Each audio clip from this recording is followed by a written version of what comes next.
In the pre-dawn hours, a house catches fire in Wisconsin. Investigators determine that the blaze is a smokescreen designed to hide a more horrific act of violence. But the heat of the flames leaves the crime trail cold. In southern Florida, a series of fires becomes more than a coincidence. People are dying, and a community is frightened. Detectives must work quickly to calm fears and catch the killer before he strikes again. At a crime scene, everything is considered a potential clue. But a fire can destroy everything in its path, challenging forensic investigators at every turn and making each arson a trial by fire.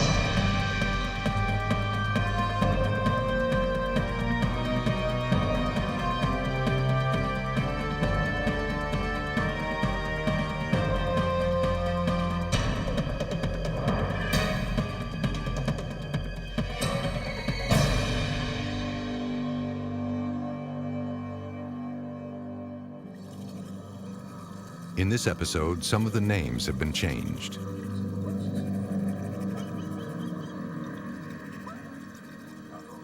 "2:30 in the morning, November 25th, 1996. Most of La Crosse, Wisconsin slept. But one of its residents woke up to an alarming sight. Your neighbor's house is on fire? What's the address there, please? He noticed smoke pouring from his neighbor's house. Fire trucks raced to the scene,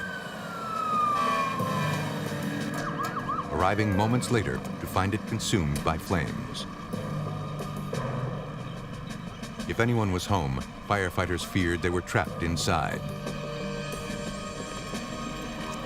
La Crosse firefighter Dan Skiles knew he and his men had to get in quickly if they hoped to get anyone out alive. But there appeared to be no way in.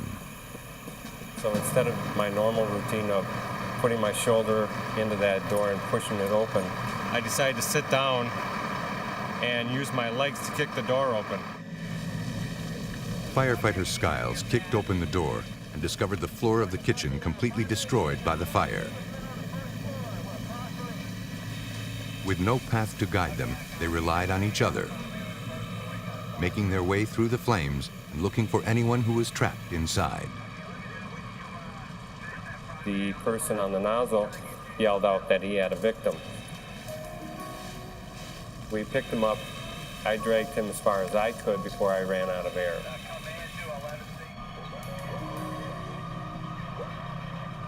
Despite their best efforts, firefighters pulled a man's lifeless body out of the burning rubble. It was the homeowner, 64-year-old Donald Harmasik. And firefighter Dan Skiles suspected something else was wrong. There was blood on his head, and I thought that was unusual for a victim in a house fire to have any type of blood on him.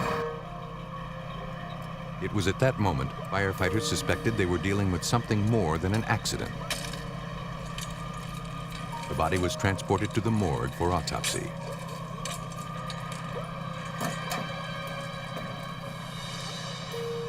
La Crosse, Wisconsin detectives Dave Schatzley and Carrie Jaholski interviewed the neighbor who phoned police.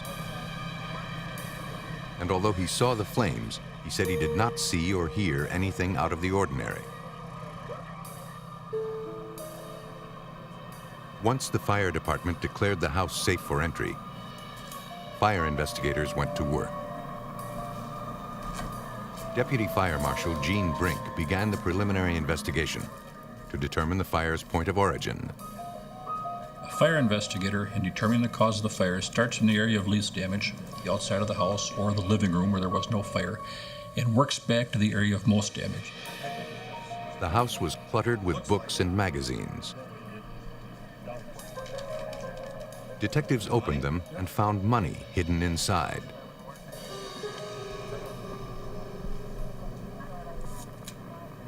But the victim's wallet was found empty on the table.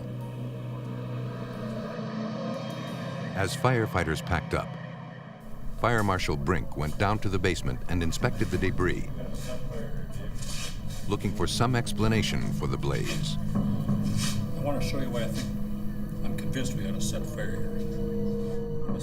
In our investigation, we determined that the fire had started in the basement. That's where the greatest burn had occurred. We found one area under the kitchen where the fire had burned on top of a pile of magazines. There was no heat-producing device in the area. We had a set fire at that one particular place. This was an arson. La Crosse arson investigators checked the outside perimeter of the house. They needed to find out who started the fire and why. They noticed a broken basement window. Investigators believed whoever started the fire may have entered through that window. In the snow, one of them discovered an undisturbed shoe print leading away from the house. Since it was dark, he covered the print with a metal trash can in order to preserve this possible clue. The autopsy was performed at the Veterans Hospital in Madison, Wisconsin. The medical examiner found deep circular wounds in the victim's skull. The force of the blows caused severe hemorrhaging and trauma, rendering him unconscious and unable to escape the fire.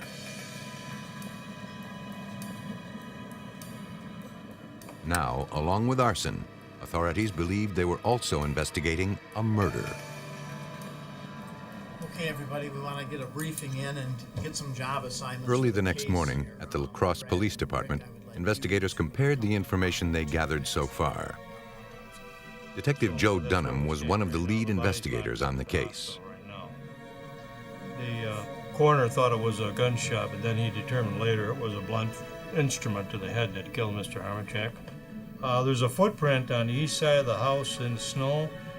Detectives also needed to follow up on the most promising clue so far, the footprint left in the back of the house. At the crime scene, technicians arrived to make a cast of the frozen shoe print.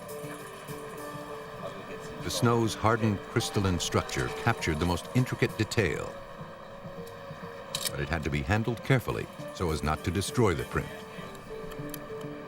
Before a cast was attempted, the shoe print was photographed, just in case. Hot sulfur, which solidifies on contact with the cold snow, was used as the casting medium.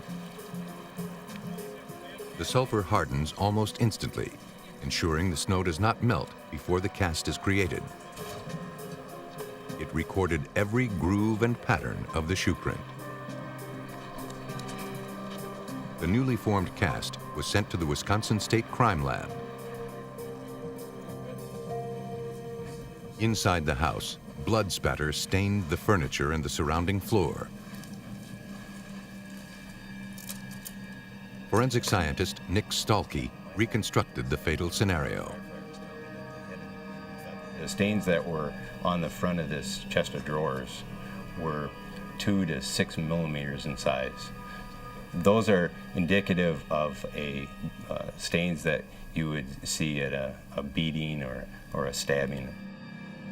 He stretched pieces of string back from the blood spatter to determine the position of the victim at the moment of the attack.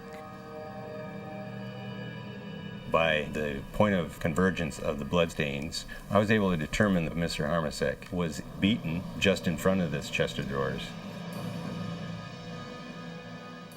We did find a hammer that was in the area of these bloodstains.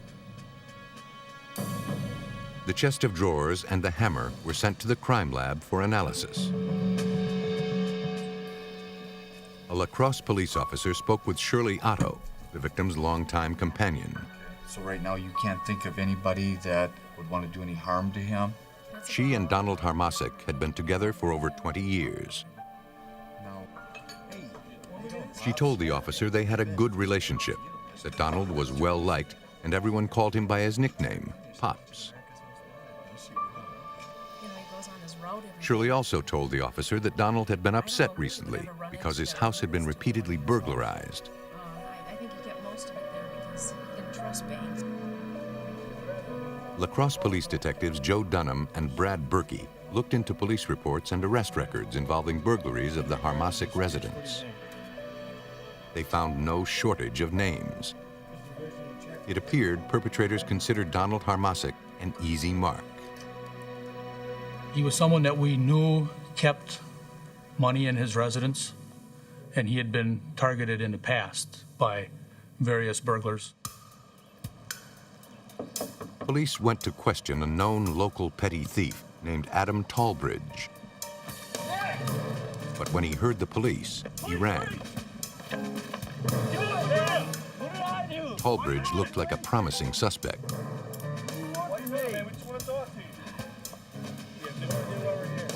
What is this all about? Apparently running for a reason.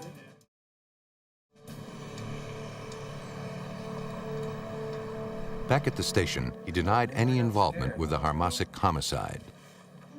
Tallbridge claimed he panicked when he heard the police. That is why he ran. He agreed to cooperate and allowed his tennis shoes to be tested. They were sent out for analysis to the state crime lab, where forensic scientist Jerry Kotajarvi was analyzing the footprint casts from the crime scene. There are a lot of shoes that have the same size and tread designs, but it's the unique characteristics that identifies that shoe to that impression. Like cuts and missing pieces and wear and so on. He determined that the footwear worn at the scene was an Airwalk tennis shoe, the same type worn by Tallbridge. But when he compared the casts to the sneakers, he found the shoes were the wrong size. Adam Tallbridge was not their man. Then Kotajarvi discovered something unusual. There were actually two separate and distinct shoe prints, one on top of the other. He concluded they were now looking for two suspects, not one. Detective Berkey realized they had to rethink their investigation. Detective Dunham and I both believed that there might be more to this. I mean, that information pointed us in the right direction. Investigators still had no idea who killed Donald Harmasic, and they faced an even greater challenge. They were now looking for two suspects, and their hope was that the newly discovered shoe prints would lead them straight to the killers. 64-year-old Donald Harmasic was murdered and his house set on fire to cover up the crime. Investigators discovered they were now searching for two suspects, but so far the crime scene yielded a limited number of clues, and detectives Brad Berkey and Joe Dunham were frustrated. When you burn a body, you take a lot of evidence with it, and also when you burn the home, you take a lot of evidence there. It was a challenge. We had a big challenge ahead of us because we had no suspects in this brutal murder. At the crime lab, forensic scientists continued their investigation. Nick Stalkey studied the victim's blood-spattered cabinet. Soot marks and spatter indicated that one of the drawers was partially open at the time of the murder. The chest of drawers provided Nick Stalkey with important information. The individual was beaten just in front of this chest of drawers, and then the drawers were repositioned, and then the fire started. It told us then that not only did the individuals beat the victim, but they also then ransacked that house after he was down and bleeding, and then started the fire and left. Investigators now believe the perpetrator set the fire with the intent to cover up an even greater crime. At the Wisconsin State Crime Lab, forensic scientist Ken Olson tested debris from the burned house. He believed a flammable liquid was used to start the blaze.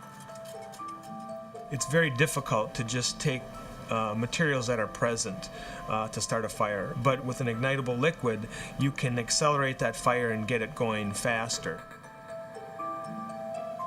Liquid accelerants leave traces behind that slowly evaporate.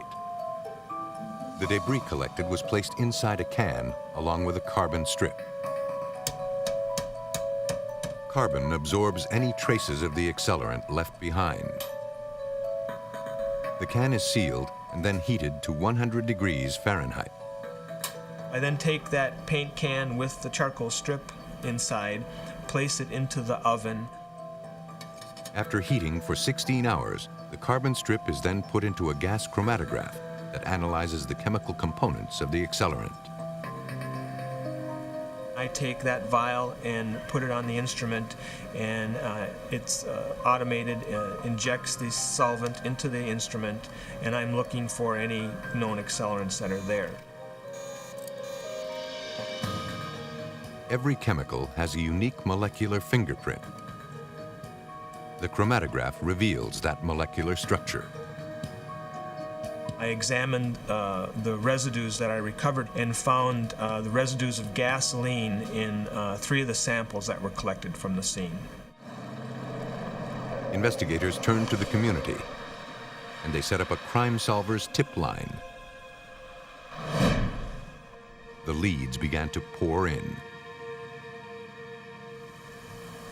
One of the callers claimed a man named Todd Carpenter knew something about the murder. Detectives brought Carpenter in for questioning. He began to spell out his involvement, telling investigators he was contacted by 2 men.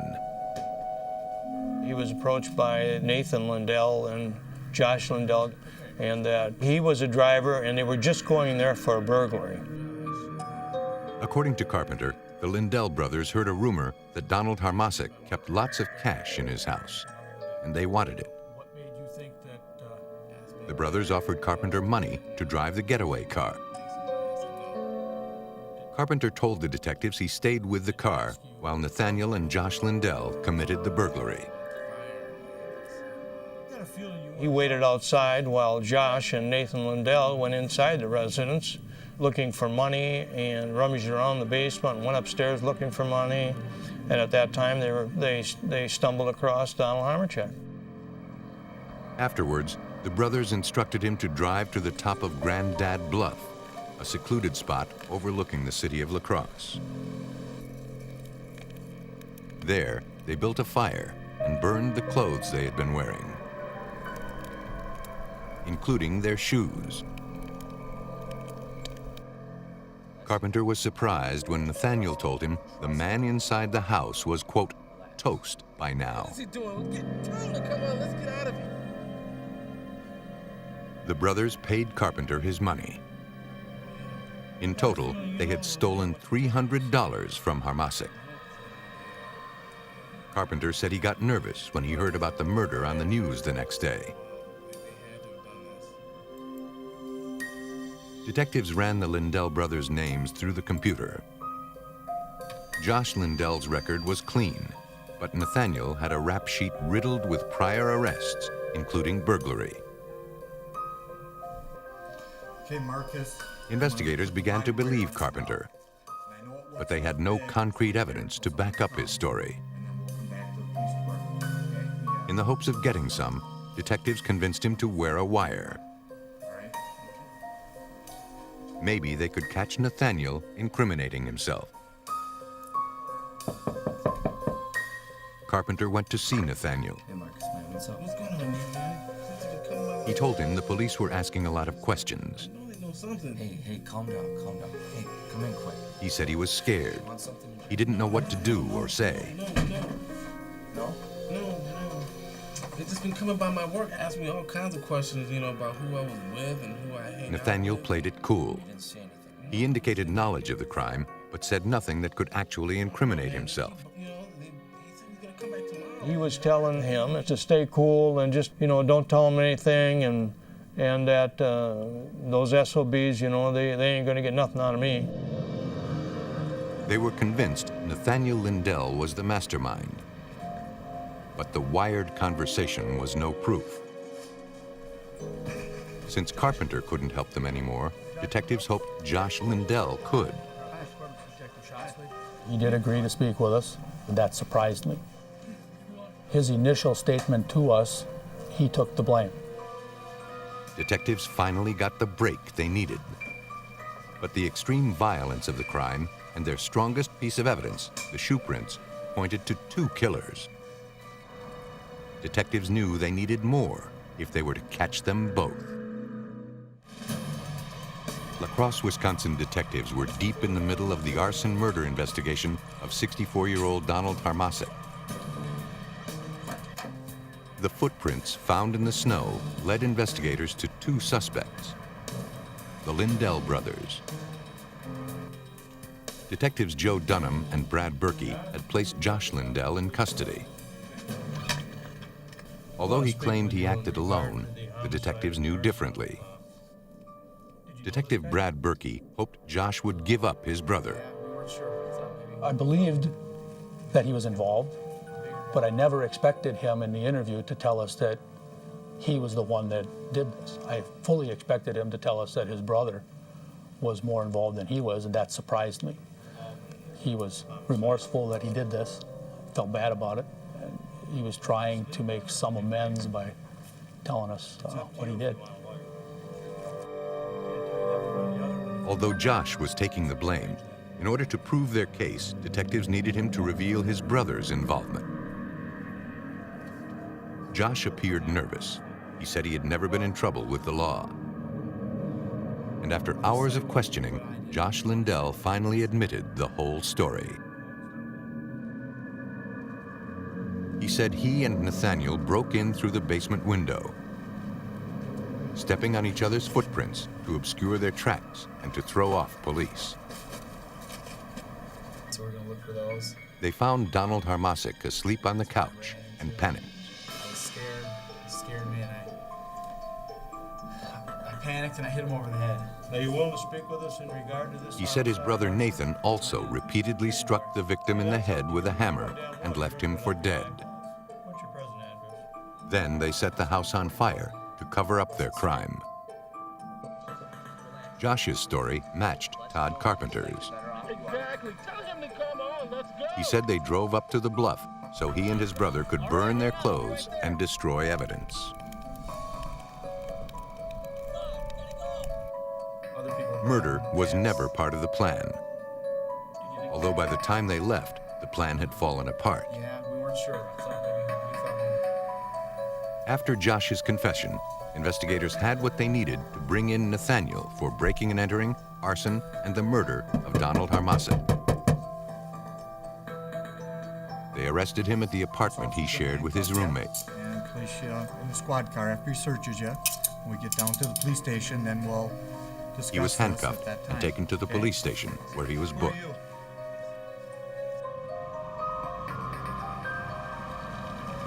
Detectives also came armed with a search warrant. The shoes here. They questioned Nathaniel's roommate and searched for evidence. Even though Josh said they burned the shoes they wore, investigators collected another pair at his apartment.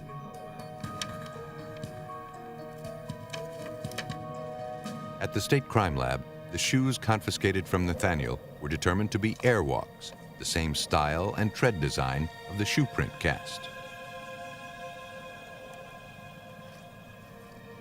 Although not an exact match, the wear pattern was uniquely similar to those worn at the crime scene. Despite the evidence against him and the fact that both Todd Carpenter and his own brother Josh incriminated him, Nathaniel Lindell refused to talk. He would not speak to us. That's his right, of course. But Nathan is cold-hearted, would do anything. Based on the evidence, police determined that Nathaniel and Josh Lindell broke into Donald Harmasik's home, intending to burglarize it. Josh was surprised to find the homeowner asleep on the sofa. Harmasik began to stir. Josh panicked. Nathaniel then struck him with the hammer he'd used to break the basement window. beating him unconscious.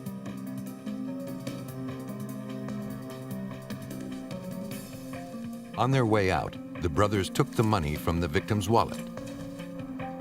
They set the house on fire to cover up the murder. They then carefully stepped in each other's footprints, hoping to fool the authorities. It didn't turn out that way. I believe Josh was definitely part of the crime, but he was not the leader of the group. It was Nathan Lindell, his older brother, that was the leader. On February 3rd, 1998, Nathaniel Lindell was convicted of first-degree murder, burglary, and arson. He was sentenced to life in prison. He will be eligible for parole in 50 years. His brother, Josh Lindell, was convicted of first-degree murder and sentenced to life. He will be eligible for parole in 25 years. In exchange for his testimony, Todd Carpenter was not charged. La Crosse homicide detectives narrowed in on one piece of forensic evidence, yielding two suspects who used arson to hide their crime. In Florida, authorities faced an ever-widening challenge as a string of similar fires became more than a coincidence. In the early morning of August 7th, 1993, in Spring Hill, Florida, the Hernando County Fire Department responded to a burning residence. Firefighters raced to the home of 80-year-old Becky Saunders.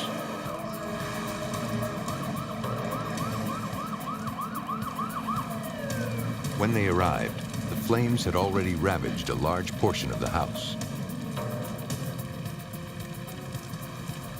The extreme heat was overwhelming, and the entrances were blocked.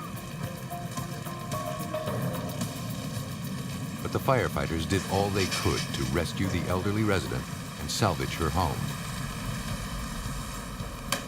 It took hours, but the firefighters finally got the fire under control.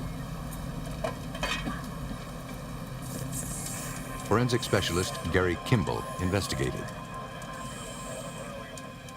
Due to the extensive nature of the fire, we ran into some problems.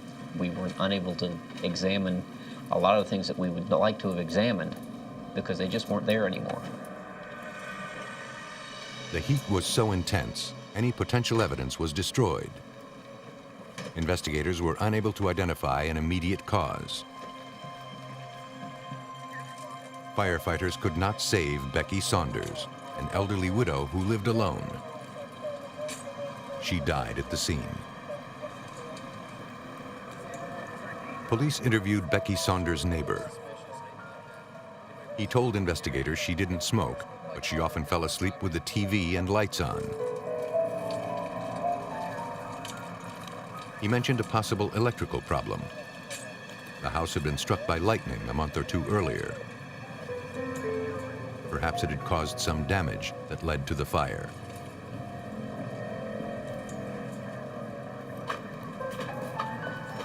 All the neighbors knew Becky and were eager to talk about her. They said she was in good health and quite independent. Fire investigators asked if anyone saw anything unusual. No one did. The Hernando County Sheriff's Arson Unit, led by Detective Mike Owens, searched for answers. When they could not determine the fire's immediate cause, they needed to consider another possibility: arson. Arson investigation is not an exact science. It's a big puzzle. You try to take charred remains and then put them back together.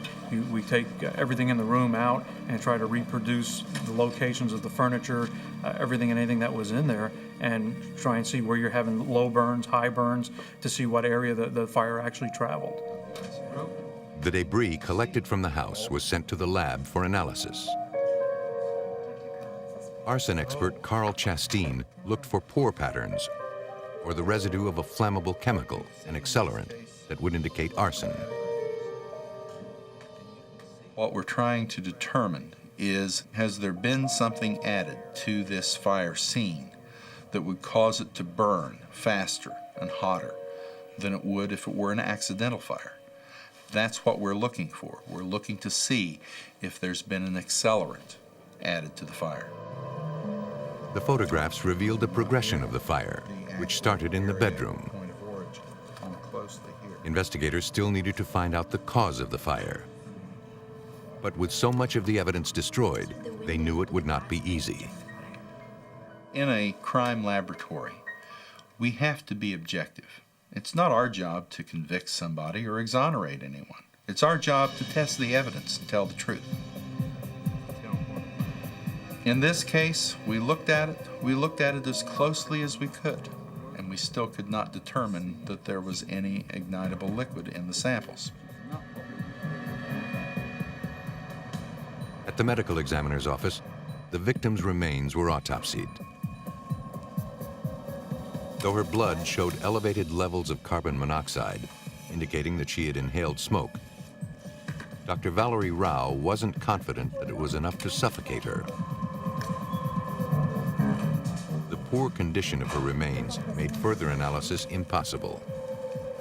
Because the investigation really did not lead anywhere, it was decided by the medical examiner to call it undetermined. Without any evidence to indicate otherwise, Becky Saunders' death remained a mystery. Investigators were left with unanswered questions. The firefighters in Hernando County would soon find themselves battling another blaze. But maybe this could provide some answers. An elderly Spring Hill, Florida resident, Becky Saunders, died trapped inside her burning house. Investigators were unable to determine the actual cause of the fire.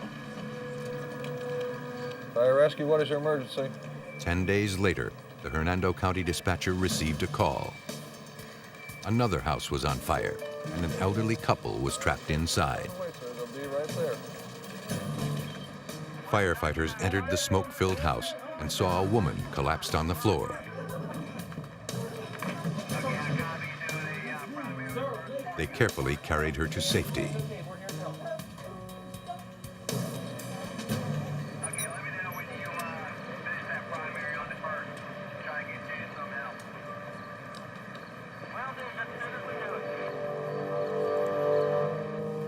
A man was trapped unconscious in the back of the house. I've got a second victim. The victims, Mr. and Mrs. Ted Burton, were an elderly couple in poor health. They were rushed to the hospital. Forensic supervisor Russ Knodel investigated. Someone had broken into the home, had beaten the elderly lady. Her husband in the bedroom heard the commotion, came out. He was beaten, and then they attempted to set a drape on fire and left. Investigators noticed a bystander engrossed by the rescue. Because entry was forced and the victims were beaten, detectives questioned everyone in the area, including the bystander. His name was Brian Searsley. He said he lived in the neighborhood and that he'd seen nothing suspicious. He agreed to let investigators swab his hands for the telltale signs of an accelerant. He also allowed them to take an article of clothing for further testing.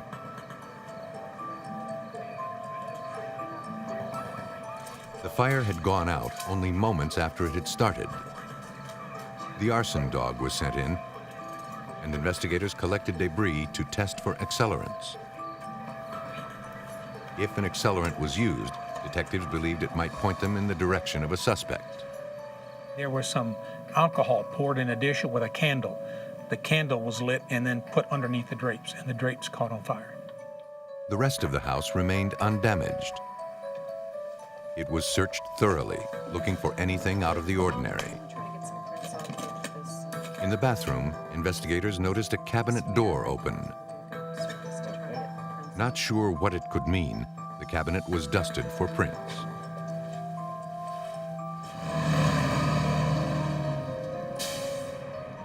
At the State Arson Lab, Brian Searsley's clothes, as well as the swabs and samples from the Burton house, were analyzed. Traces of gasoline were found on his clothes, but there was no evidence of gasoline at the crime scene. He was eliminated as a suspect. Police studied crime scene photographs, hoping to spot something they'd missed. Mrs. Burton suffered from Alzheimer's, and Mr. Burton had lapsed into a coma, so the couple was unable to aid investigators. They found no evidence that the similarities between the Burton fire and the Saunders fire was anything more than coincidence. Right off the edge of the carport. Now, we know it wasn't a robbery, because as we were going through the home, we opened up the drawer in the bedroom, and that's a picture of the drawer opened up in the bedroom. And if you'll notice, you can start to see a wallet, a man's wallet. When we picked up the wallet and opened it up, it had a lot of cash in it, so we know it wasn't a robbery. With no known motive and no possible suspects, the evidence baffled investigators.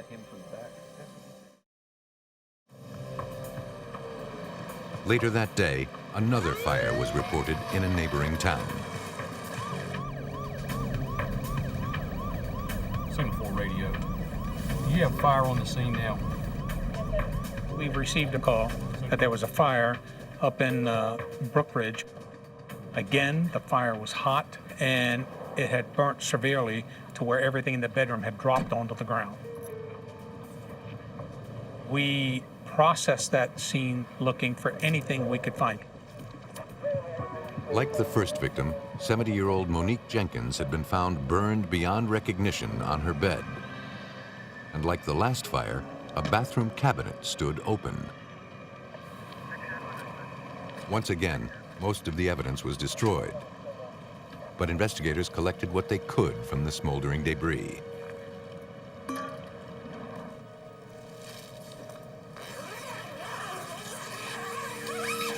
The body was burned beyond recognition. At autopsy, the medical examiner was unable to find the cause of death.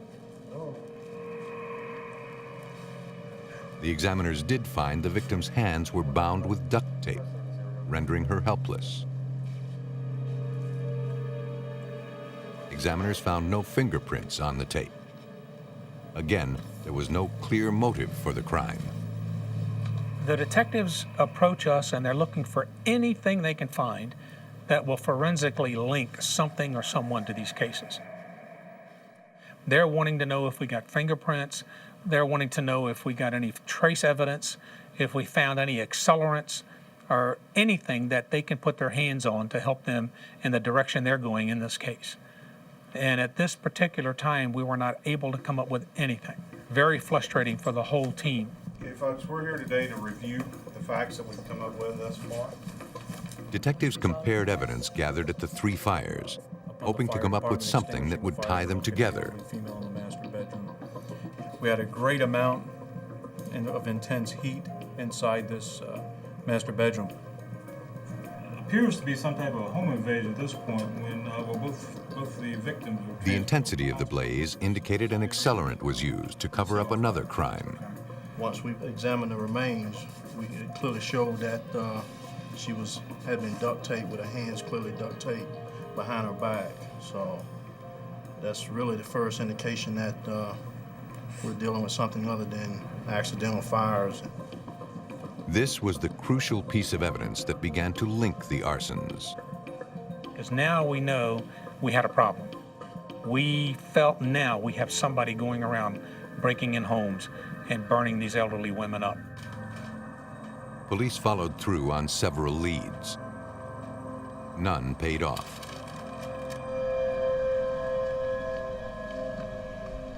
Worried, a man checked on his neighbor, Rita Talbot, after he hadn't seen her for a few days.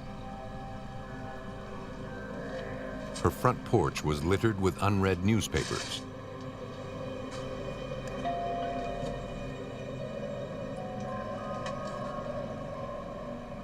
She didn't answer the door.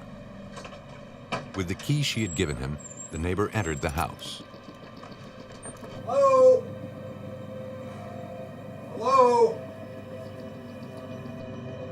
He found her in the bedroom, dead. Once again, police were called. They were all too familiar with this neighborhood. In fact, Rita Talbot lived on the same block as Becky Saunders, the first fire victim. Hey, Russ. What do we got going? Looks like another one. I haven't been in the scene yet, but we have, we're doing some processing out on the side of the house. Got an open window, looks like it could be our point of entry. And But this crime scene was different. The house did not catch fire. Detective Mike Owens noticed the stains around the bed. What we've got is, looks like a pour pattern, Scott. Looks like we've got some alcohol bottles up there on the bed, and what they may have done, or might have been done here, is alcohol poured in the carpet, and not enough with this carpet to substantiate a burn, but it melted all the carpet down. Look at this pattern. Look how deep it is. how about the bed? Did the bed get anything? Looking at the bed, if you look over here, we don't have The crime scene technicians dusted for fingerprints. This time, they found one. The print was lifted and sent to the lab for analysis. They collected samples of the carpet, hoping the fibers would yield clues. Cigarette butts and some empty alcohol bottles were recovered.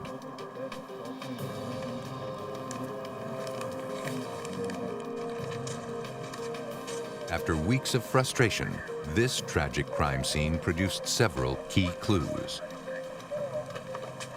Now, detectives hoped the forensic evidence would bring them closer to capturing the killer.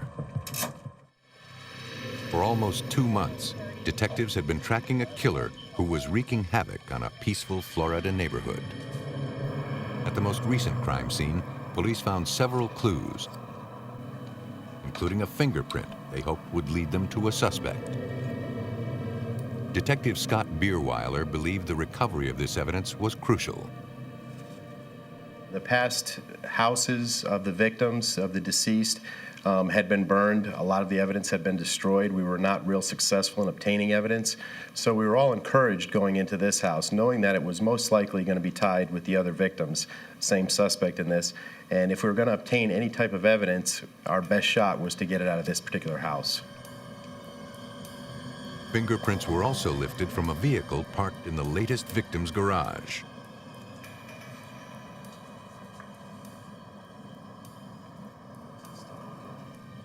At autopsy, it was revealed there were marks left by the duct tape used to tie her hands behind her back.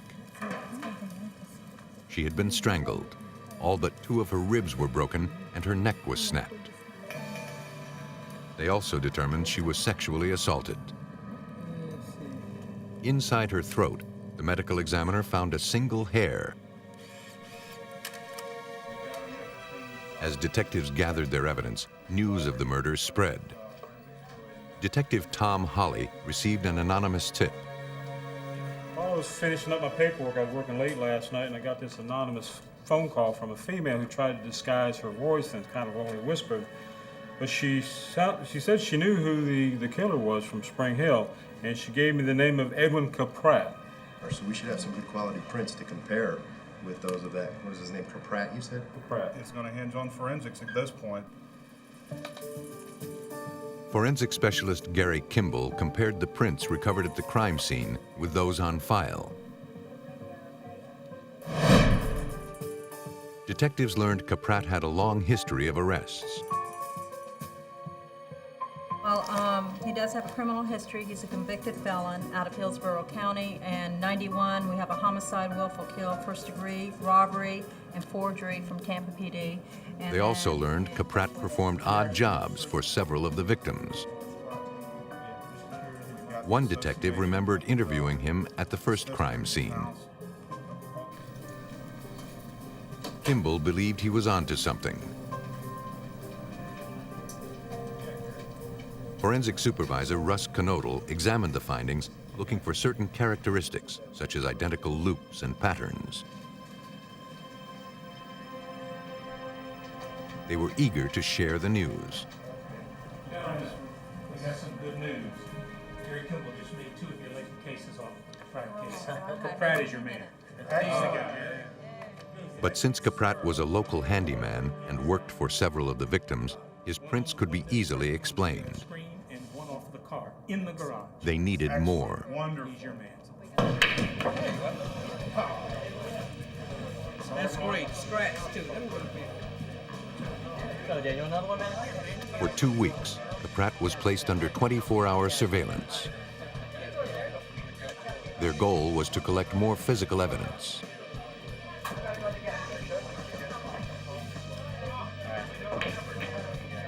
After he left a local bar, detectives took one of Caprat's cigarette butts, hoping to match his DNA to the saliva on the cigarettes recovered at the crime scene, and to the hair found lodged in the victim's throat.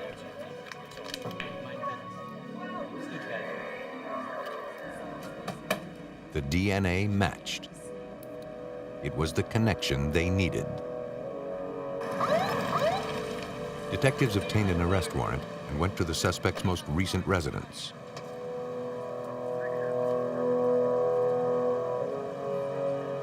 Michael Caprat was placed under arrest for the most recent arson murder of Rita Talbot.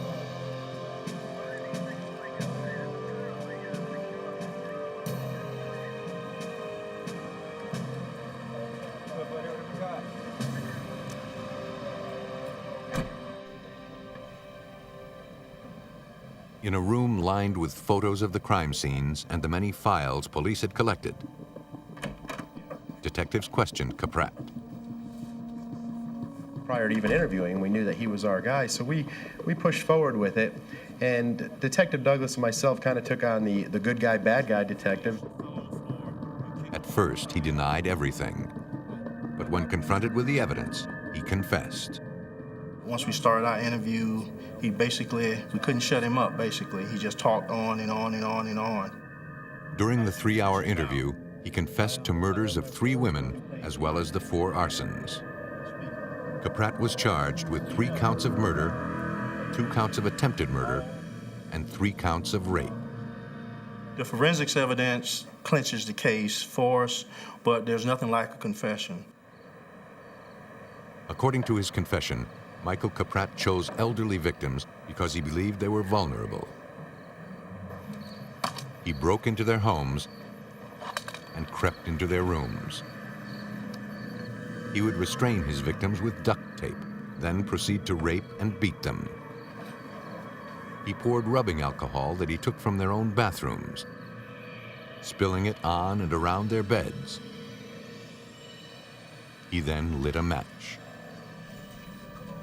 For his crimes, Michael Caprat was sentenced to death. On April 19, 1995, he was killed by another death row inmate. Fire can be used as a powerful weapon. Killers who choose it know little is left in its wake. Hey guys, how we doing? Though some hope it will successfully hide their crimes, many perpetrators discover forensic evidence can survive long after the fire is out. And their trial by fire leads directly to justice. A family vacation turns tragic when a pleasure yacht catches fire near the islands of southern Alaska. As the fire rages, a mother and daughter are missing. When the wreckage surfaces, evidence suggests the blaze was no accident. In Alabama, a young single mother suddenly disappears and her child is left behind. As investigators look for signs of foul play, patterns of guilt emerge. When killers know their victims, they rely on their intimate knowledge to pull off the perfect crime. But even the best laid plans leave traces of forsaken trust.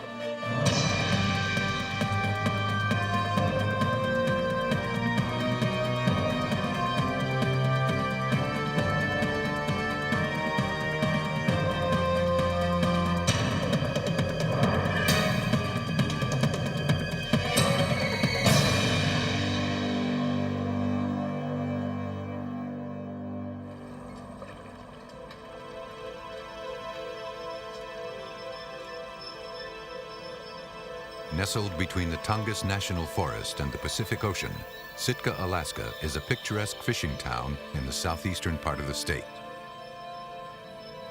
Its 9,000 residents enjoy a tranquil life in the safe and quiet sea community, where crime is the last thing on their minds. Air Station Sitka, Petty Point speaking, help you. On June 4th, 1996, business owner Robert Meyer called the U.S. Coast Guard to report an accident. His 50-foot pleasure yacht had caught fire. His wife and daughter were missing. Now, get the Ready Helo online, get the Ready Helo online.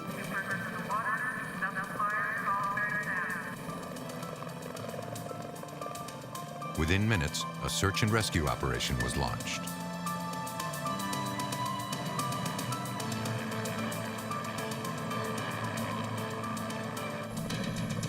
The yacht was completely engulfed in flames, and it was sinking.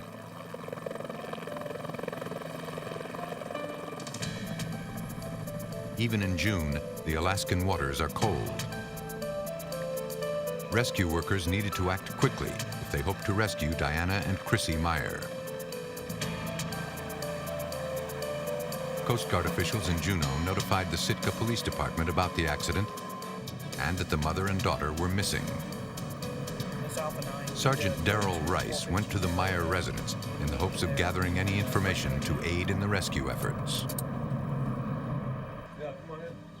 Robert Meyer had returned home soon after he had phoned the Coast Guard.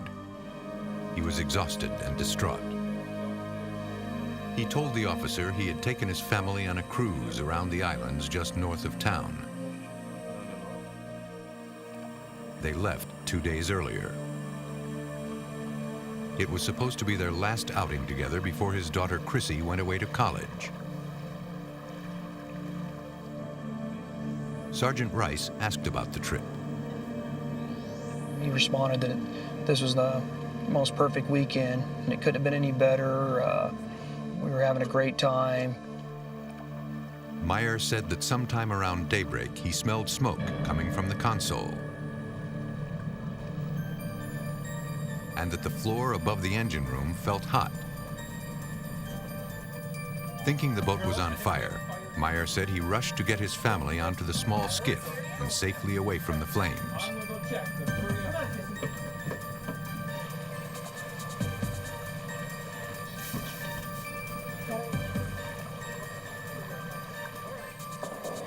Realizing the family dog was still inside, Chrissy begged him to go back and rescue her. Hey, Daisy, come here. Daisy! Daisy, come on. Daisy! When he came back, his wife and daughter were gone. Chrissy! Diana! Chrissy! Diana! Meyer went on to say there were 2 to 3 foot swells in the waters.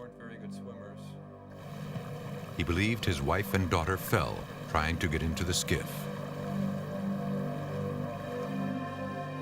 Sergeant Rice asked him if he needed medical attention.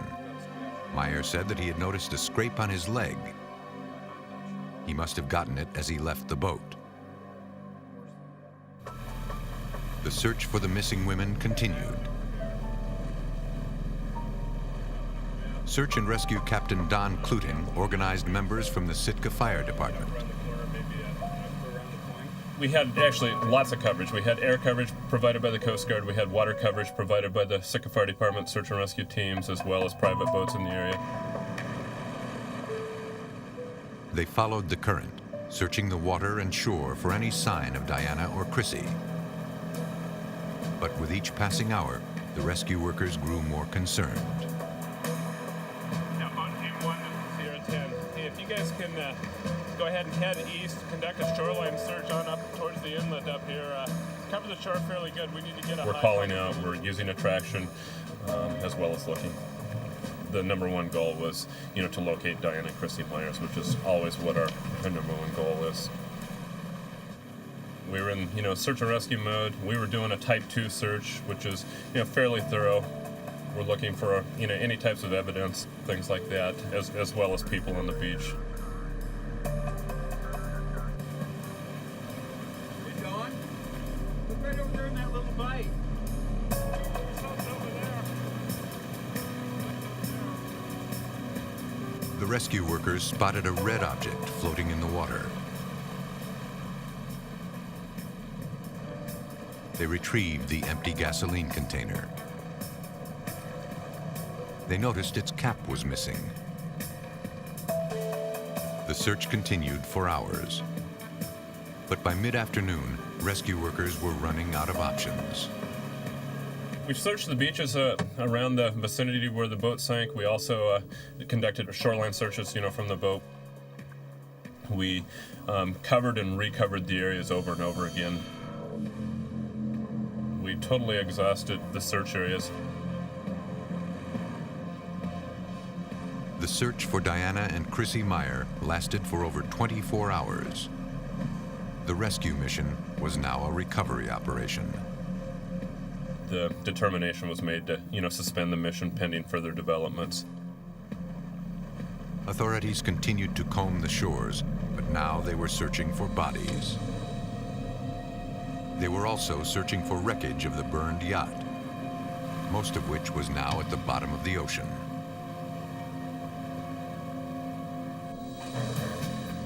Alaska State Trooper Randy McFerrin was called from Ketchikan to lead an investigation looking into the fatal accident.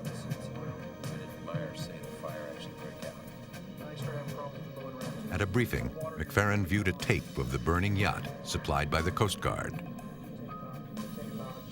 According to Robert Meyer, there were 3-foot swells in the water when his wife and daughter were going from the yacht onto the skiff. But in the video, the water appeared calm. Bob said the waves are 3 to 5 foot. As you can see here in the video, the seas are relatively calm. Okay. Sounds like he took off from Sitka on Sunday. He was also briefed on Meyer's weekend route the day before the fire. Instead of taking a safer, more inland route, Meyer took his family out into rougher seas. Cass Peninsula, which, long route and a lot of open water out here, rough waters. So why would somebody go out here where it's rough when you can come through here when it's nice and smooth? Don't know. Okay. That's a question. Okay. As the other officers brought him up to speed regarding the investigation, McFerrin noticed some inconsistencies in Robert Meyer's statements. Before they could proceed, a full set of transcripts of all interviews were ordered for comparison. Sergeant Darrell Rice went back to Robert Meyer's house, hoping he could shed some light onto how and why the fire started. Since Meyer had told him he was the first one to smell smoke, Sergeant Rice asked to see his clothes. He was looking for some clue as to the fire's origin. We were invited in the kitchen, and there was a room adjacent to it, a little laundry room that had his clothing in it inside of a wash machine, and they reeked of diesel fumes. Meyer explained that after he discovered the fire, he ran directly to the engine room, where he got some fuel on his clothes. The officer also asked to examine the 24-foot skiff. The boat was retrieved from the beach near Meyer's Marina and taken to a Coast Guard hangar.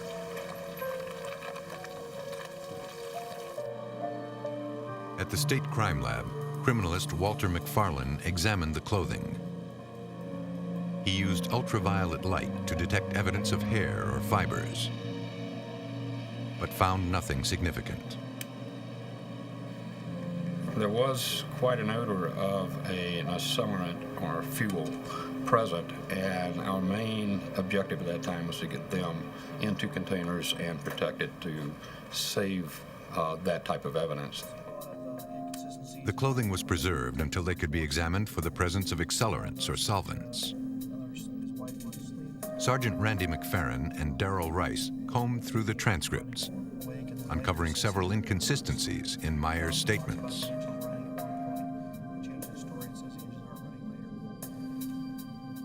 In one interview, he described how the electricity went out, then one engine, then another engine, and then he felt fire below decks. In another interview, he said the engine stopped and then the electricity went out.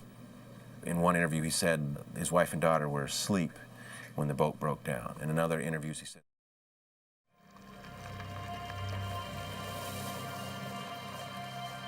The next day, McFerrin hoped to clear up some of the discrepancies by speaking to Meyer personally.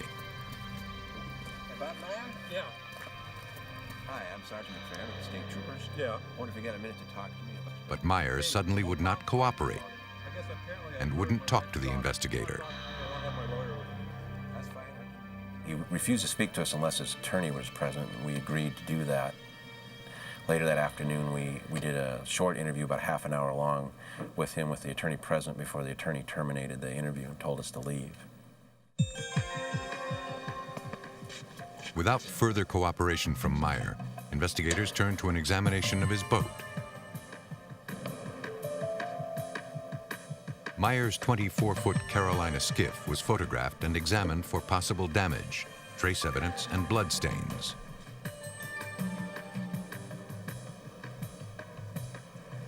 Just beneath the windshield on the cabin, he noticed a small red-colored stain. The stain was swabbed, and a presumptive blood test was performed. The sample tested positive. They found blood. Preliminary forensic tests revealed the blood was of human origin. Now they needed to find out whose blood it was. Investigators were puzzled. They had 2 missing women and nothing more. And although there was very little evidence suggesting this was anything other than an accident, the only person who might supply answers now refused to talk. The only other place to look was on the yacht. And that was at the bottom of the ocean. Investigators in Sitka, Alaska began to suspect foul play in a boating accident. Diana and Chrissy Meyer were presumed dead. But they had no bodies and little forensic evidence. Businessman Robert Meyer still refused to speak with police or help in the investigation into the disappearance of his wife and daughter. Efforts to locate and extract the sunken yacht also met with repeated obstacles. While the sunken boat was initially thought to have landed on a ledge, divers and underwater cameras failed to locate the bulk of the wreckage. The boat was missing. The news of the accident spread through the small town of Sitka. If Robert Myers wouldn't talk to police, they soon discovered many would. At the Sitka police station, tips and additional information started to come in. There's a life insurance policy on Myers' wife and daughter you asked for. Okay, I gotta go. 2 days after the fire, lead investigator Randy McFerrin learned of insurance policies Meyer had taken out on his wife and daughter. They were for $500,000 each. Again, it's kind of suspicious. You know, number one, why would you insure a teenager for $500,000? I mean, she's not a wage earner. They're dead, and now you're looking at getting $1 million. Meyer also had complete replacement insurance on his 50-foot yacht, listed on the policy as a Hatteras, a boat worth $250,000. McFerrin needed to learn as much as possible about the Meyer family. Could you tell me what her relationship was like with her parents? It seemed fine. She was really tight with her mother. One of Chrissy's friends told him that she was not aware of any family problems, and that to her knowledge, the Meyer family was close, especially Chrissy and her mother. Do you know if Christine can swim at all? Yeah, we have to take a test. When asked if Chrissy was a good swimmer, she said that Chrissy had taken lessons in school. And if you think of anything more, please give me a call, okay? Contrary to Meyer's claim, his daughter not only could swim, but she completed an advanced course. Christine can swim after all. This is a certificate from the school. McFerrin then spoke with a seasonal employee from Meyer's business. Okay. The employee said that Robert Meyer was acting strange in the days following Diana and Chrissy's disappearance. He didn't appear to be upset, and he had little input into his family's arrangements. Nor Anne have done anything to prepare for the upcoming memorial service. She commented that Meyer had a short temper and would often snap and yell at employees. She had seen him fire and rehire employees several times in the 4 summers she worked for him. There were rumors of an affair between Meyer and one of his employees. A neighbor told the investigator she saw an employee come over to Meyer's residence several times when Diana and Chrissy were out of town.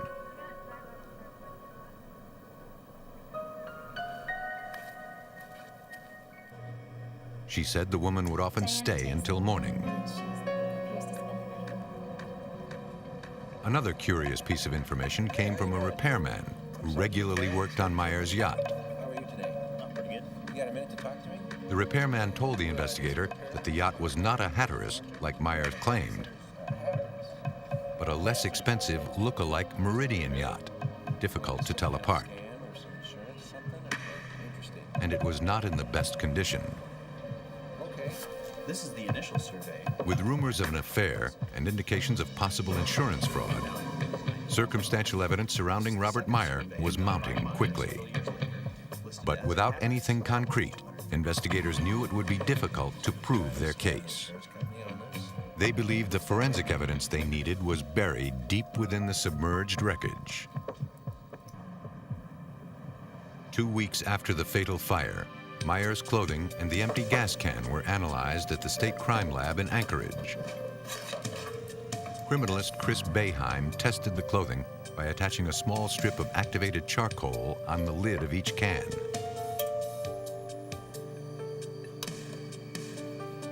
The charcoal would absorb any ignitable liquid. The cans were then placed into an oven and heated to speed up the process.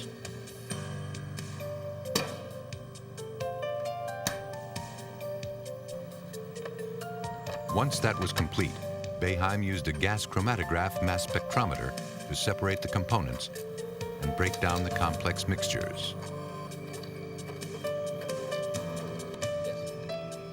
Petroleum distillates make a bell-shaped graph which can be read and analyzed.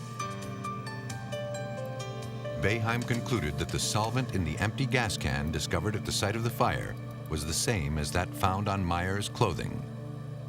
There were 5 clothing items present in this case, and 4 of the items I detected the presence of fuel oil, something similar to kerosene or a diesel fuel. The petroleum products that I detected in the Meyer case were all heavier in nature, not as volatile as, say, gasoline or lighter fluid, so they would tend to stay around longer and not evaporate as fast. On the surface, evidence was beginning to stack up against Robert Meyer.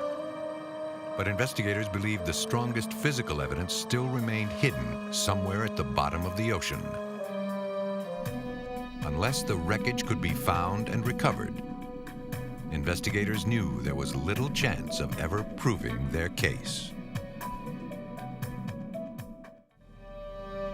Detectives in Sitka, Alaska struggled to discover the truth behind a deadly fire that appeared to have claimed the lives of 2 women. Circumstantial evidence suggested foul play, and Robert Meyer was emerging as a suspect. Failed attempts to locate the burned yacht left investigators without solid physical proof. And the small town of Sitka did not have the resources necessary for a successful recovery. 2 months after the investigation began, State Trooper Randy McFerrin received a fax from Alaska Fish and Game Authority. We had found out a mini-sub was going to be in the area doing some research work, and we got a hold of them and asked them if they could work us in for a day, and they did. After an hour of searching the murky waters at a depth of 500 feet, McFerrin found what he was looking for. The superstructure and main deck had been totally consumed by the fire. But the engine room and a majority of the swim step appeared intact. try to salvage the wreckage, McFerrin contacted the Bureau of Alcohol, Tobacco, and Firearms and enlisted the services of certified fire investigator George Barnes. Based on footage taken from the submarine, Barnes concluded that the best and perhaps only chance at salvaging the boat would be to try to bring it up by its 2 diesel engines. But they needed to wait until the early spring. The salvage operation was too difficult to attempt during an Alaskan winter. The operation was planned for March the following year. Using a crane barge from a company in Sitka and a remotely operated vehicle supplied by the U.S. Navy, wreckage from Myers' boat began to surface. Extensive corrosion and water damage had taken a toll on the yacht. The boat was so badly damaged we couldn't pick it up off the bottom. There was just nothing hard to grab onto. It was kind of like picking up a stick of warm butter. George Barnes was right about the engines.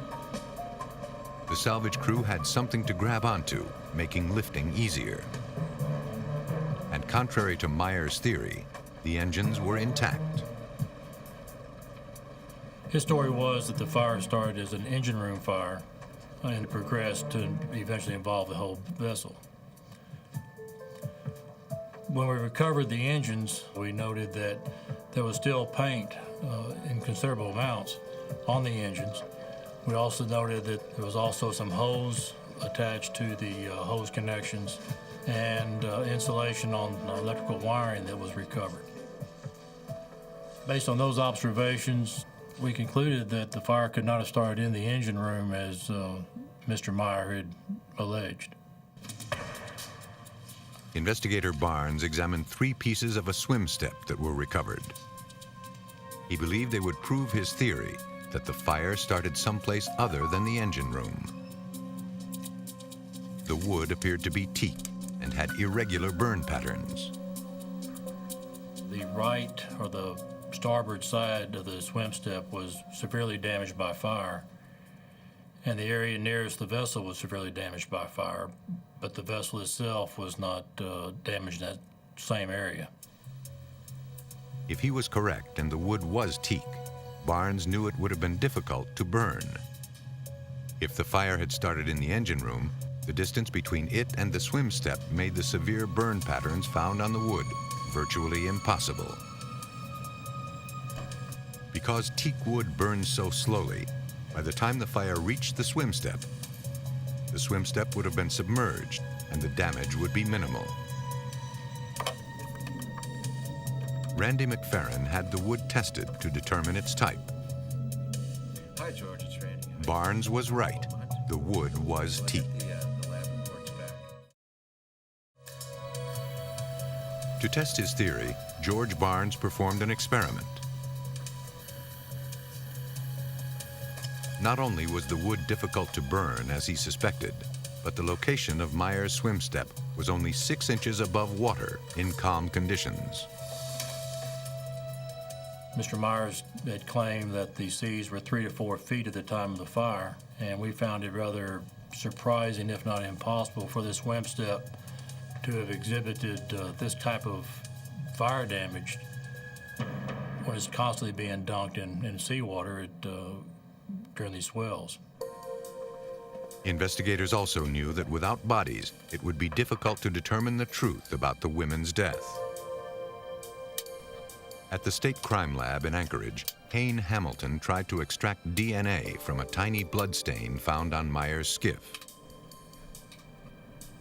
To do this, the scientists tried a new technology at the time called polymerase chain reaction, or PCR. The former DNA analysis required as much stain as the size of a quarter. The newer PCR, or polymerase chain reaction, that we utilized required as little as the dot at the end of a sentence. The sample is mixed with chemicals and heated, then cooled in an instrument to break down, separate, and copy the DNA double helices. After 32 cycles of heating and cooling, the chain reaction of the new and copied DNA multiplied from a few to billions. all with unique genetic markings. Once the process was completed, Hamilton compared genetic markings and was able to conclude that the blood could not have belonged to Robert Meyer or his daughter. But investigators had no way of getting a blood sample from his wife, Diana. Using blood supplied by her biological parents, Hamilton was able to perform a reverse paternity test. The probability that the blood on the skiff was Diana's was over 99%. In one of his early statements, Bob Meyer said that if any blood was on the skiff, it would have been his. He claimed that he cut himself boarding the skiff it had an external gas tank, and he cut his leg, and that blood would have been his. McFerrin believed this was the evidence he needed to arrest Robert Meyer. Although the bodies had not been recovered, investigators now believe that Meyer had murdered his wife and daughter sometime during their weekend together. He then doused his yacht with gasoline and deliberately set it on fire to make it look like an accident. But days before Robert Meyer was due before a grand jury, he was suddenly injured in a car accident. He broke his neck and was paralyzed from the neck down. When this occurred, we were making plans to take this case to the grand jury here in Sitka, and so basically put everything on hold. We're just waiting to see if he was going to survive from his injuries or not. He did survive. He returned to Sitka to face the hearing, confined to a wheelchair. The grand jury handed down indictments, charging Meyer with 2 counts of murder in the first degree, 2 counts of murder in the second degree, arson, tampering with physical evidence, and 2 counts of scheme to defraud.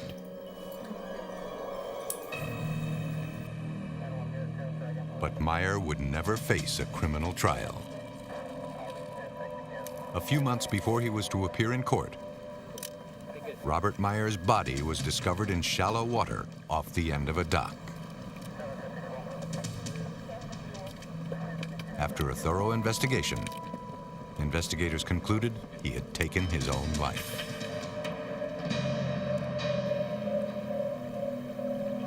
Robert Meyer planned and successfully executed the murders of his wife and daughter. But in the end, submerged forensic evidence proved his guilt. In Alabama, investigators were up against a very different crime scene that left many clues, but few possible suspects. Birmingham, the state's largest metropolitan city, prides itself on its blend of modern sophistication and traditional Southern hospitality. On the morning of May 19, 1992, a landlord stopped by one of his rental properties. His plan was to repair his tenant Candace Brown's broken fence. He had just arrived when he saw glass from a broken window pane. He also noticed a cut telephone line. Concerned for the safety of the young single mother, the landlord went to the front door to check on her. Candace! But no one appeared to be home. Candace! The landlord immediately went to a neighbor's house and phoned police.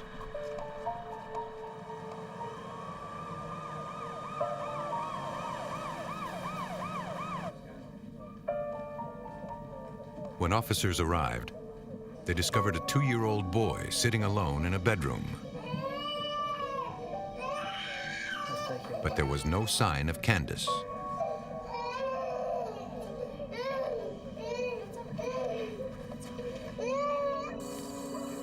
Afraid that she might have been the victim of a kidnapping or worse, the officers knew they had to find her as quickly as possible. Detectives and volunteers set out to search the neighborhood and the nearby woods. The K-9 unit was brought in to help find the young mother. As the search continued, Candace's house was processed for clues.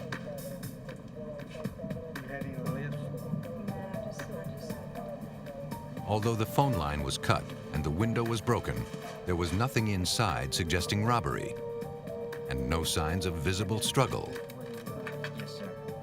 This puzzled veteran homicide detective Steve Corvin. Inside the home, we found very little evidence.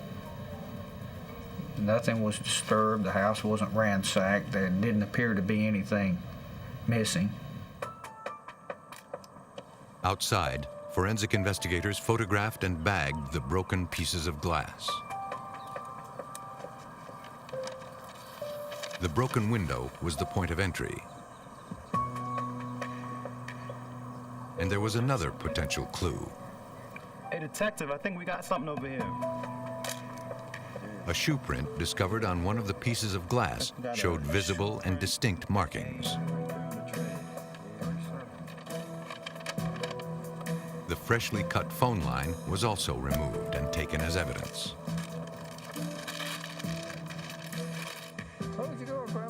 As investigators continued their search of the house, Candace Brown's parents arrived to take the little boy. They had no idea what could have happened to their daughter. They had just seen her the night before.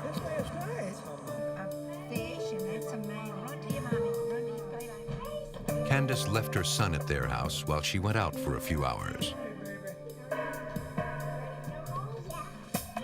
When she came to pick him up, she asked if they would follow her home.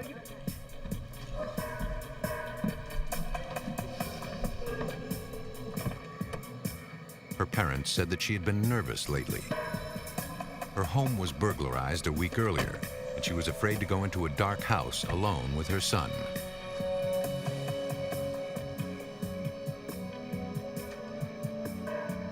But after turning on the lights, she smiled and waved them off. Candace's parents told detectives their daughter was outgoing and worked as a volunteer at a church ministry. She regularly visited a local minimum security prison known as an honor farm, where she counseled residents.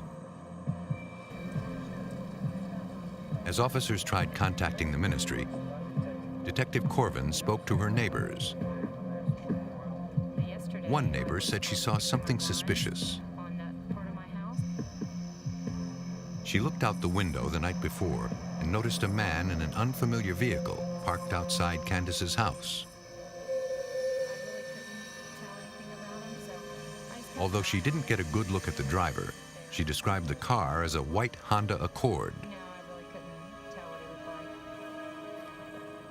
Several hours had passed, and the searchers still had not found Candace. To get more accurate information on the shoe print found outside Candace Brown's house, the glass was sent to the State Department of Forensic Sciences lab. Forensic examiners analyzed the print to try to determine the size and make of the shoe.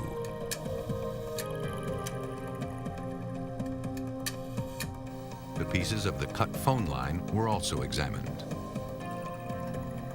Technicians hoped that the particular cut in the line would help them identify the type of tool used to sever the wire.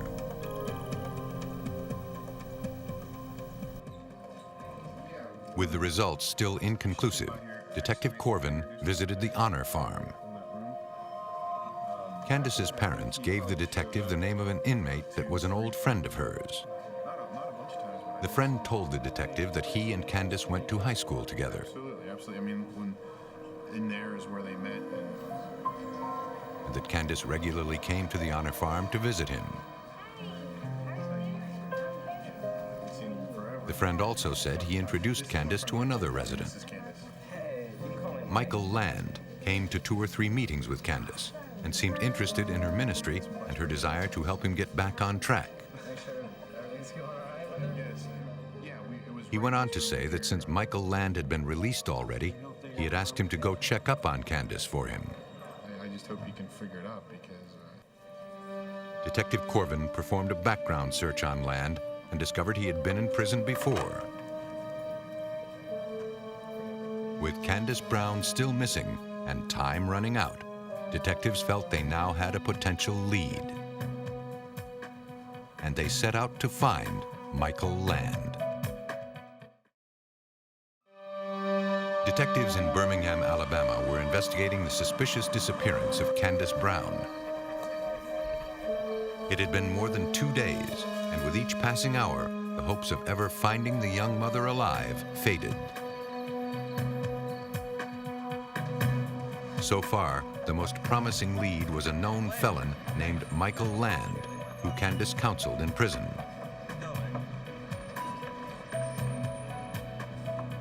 Detective Steve Corvin tracked down Land, who was working for a local construction company.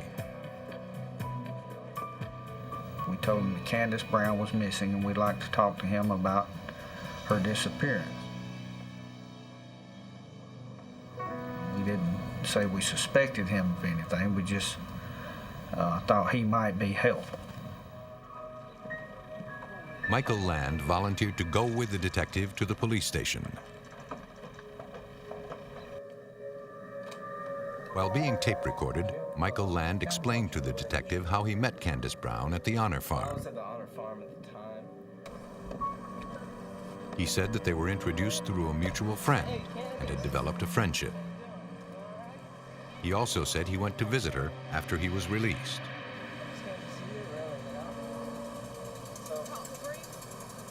Well, you know, we talked and we did form a friendship. With the tape still rolling, Michael Land denied having any knowledge about Candace's whereabouts. Well, she would come in. On the night of her disappearance, Land claimed to have been at his girlfriend's house. It was more really He said that he slept in his car outside her house that night and was nowhere near Candace's. But at one point during the interview, the detective noticed something suspicious. While Land was talking, he crossed his legs. The print on the bottom of his shoes looked similar to the print found on the broken piece of glass. To rule out Land as a suspect, the detective asked if he could examine the rest of his clothing.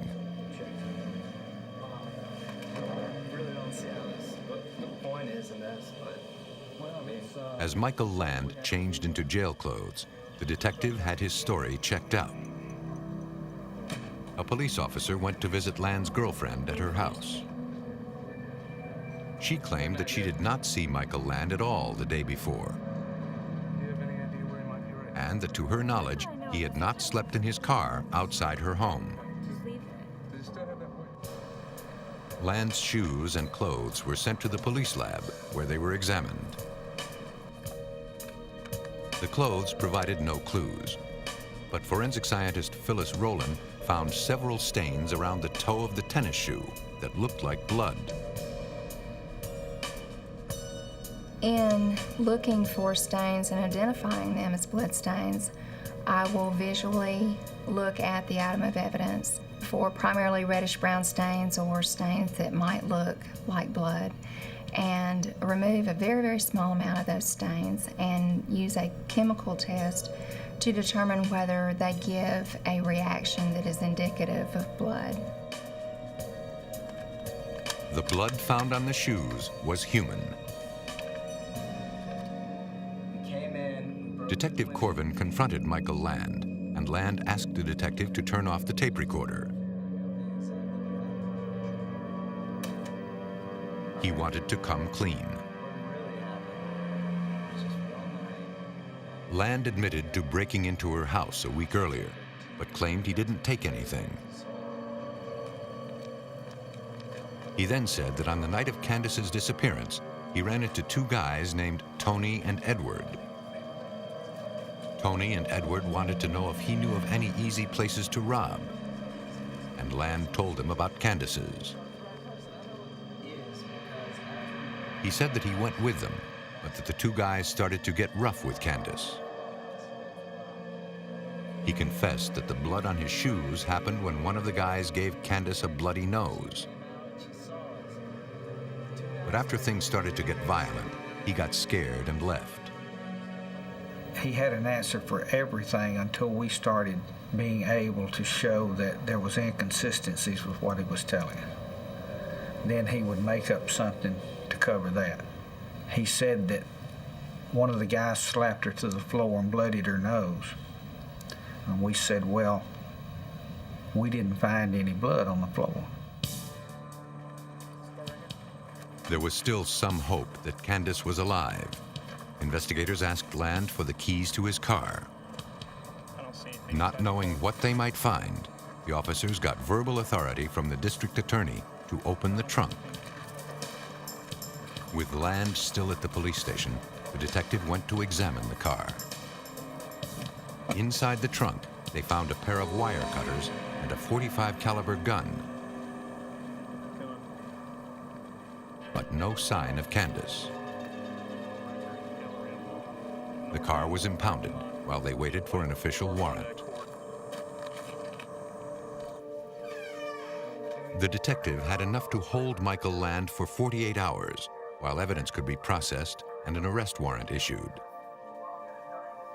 Police still didn't know what had happened to Candace, but they feared the worst. We had come to the conclusion that she was probably dead, but we had no idea where to look. He didn't admit that he had harmed her in any way, and his only connection to it was that he was there with two men.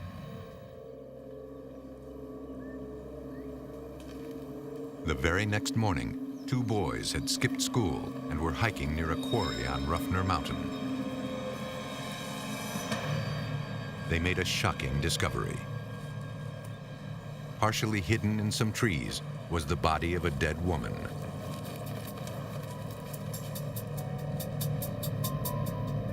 Detectives were called to the scene and photographed the body. Detective Corvin recognized the body as Candace Brown. She had been shot once in the head, and there was evidence of possible sexual assault. After days of searching, detectives' worst fears were confirmed. A young mother was dead, and all the evidence seemed to point directly at Michael Land. And now, detectives needed proof. Police in Birmingham, Alabama were now investigating a homicide. The body of Candace Brown, a young mother, was found in the nearby woods. And all of the evidence pointed to Michael Land, and the detectives now needed to prove he was a killer. At autopsy, it was confirmed Candace had died as a result of a single gunshot wound to the head. The bullet was removed and sent to the ballistics lab. There was also evidence of sexual assault. Although Michael Land admitted he broke into the house, he maintained two other individuals attacked Candace. Land referred to them only as Tony and Edward. Detective Steve Corvin suspected he might be lying. We didn't believe that these men were real to begin with. When somebody gives you a real generic name and they just met them and that sort of thing, you know that it's pretty much fictional. Forensic examiners made a print of Land's shoes. It was then measured against the print found on the glass. They concluded there was only one perpetrator in the house, and the prints at the crime scene matched the shoes worn by Land.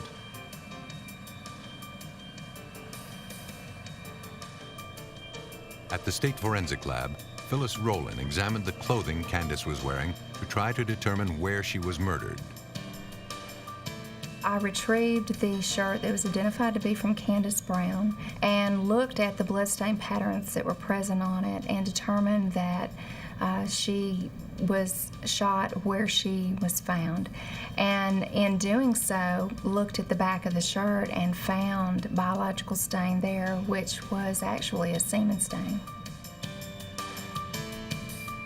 The stain was removed and tested for DNA. Using the available method of DNA fingerprinting, Phyllis Rowland was able to match the blood found on Land's shoe to Candace Brown. She also matched the semen stain to Michael Land's DNA. The only thing left to do was to confirm the .45 caliber weapon found in the trunk of Land's car was the actual gun used to murder Candace. Ballistics experts conducted tests using Land's .45.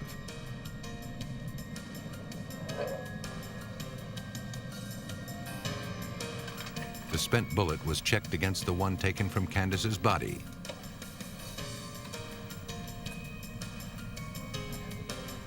There was a match. Armed with overwhelming evidence, Michael Land was placed under arrest. Do you want me to tell you more? I'll tell you again. Do you want to hear again?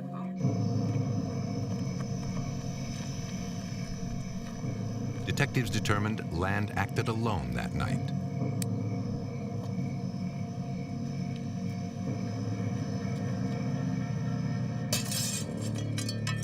After cutting the phone line, Michael Land broke the window and entered the house.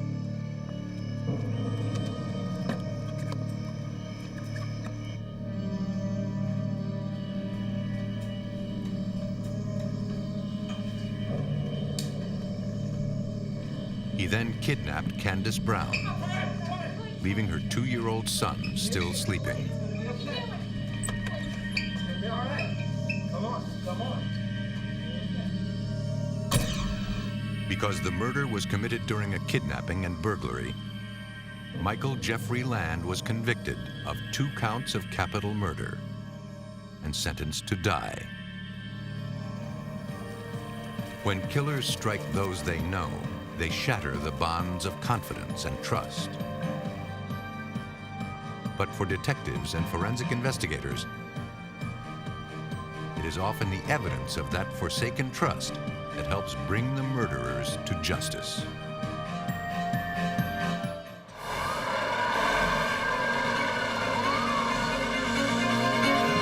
In Northern California, a fire rages in the middle of the night. A woman's charred body is discovered in the smoldering aftermath. But how she turned up dead remains a mystery. Detectives turn to forensic science in the hopes of uncovering the answers to their many questions. When investigators start sifting through the ashes, they have no idea it will lead to a trail of deception. This is a case of out-and-out lies, and not one, but 2 cold-blooded murders. When people trust their killer with their secrets, their money, and their lives, it can very well turn out to be a tragic case of misplaced loyalty.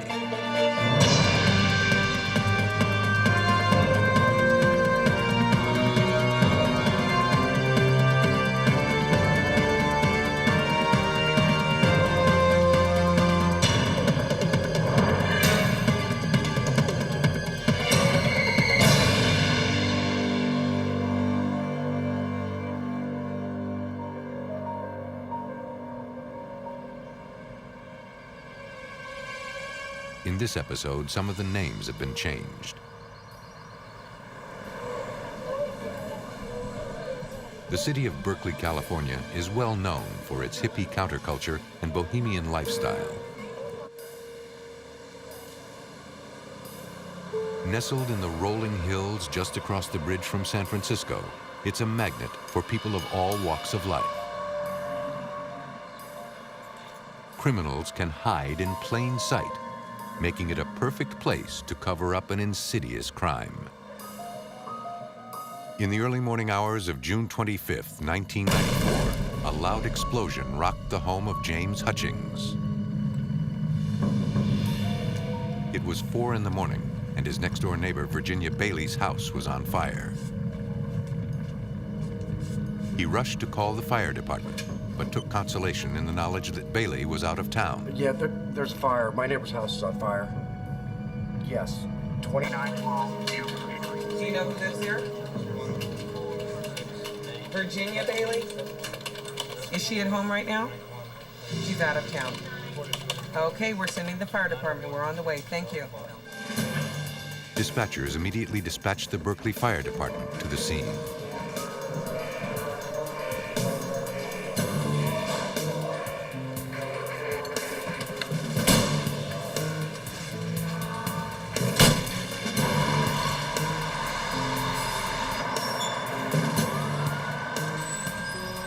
Firefighters rushed to what they thought was an unoccupied home.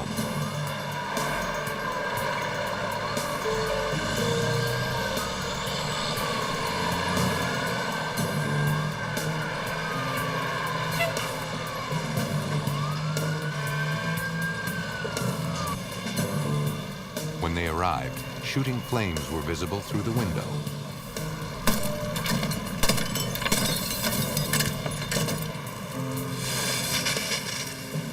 Working deliberately for several hours, the firemen extinguished the fire.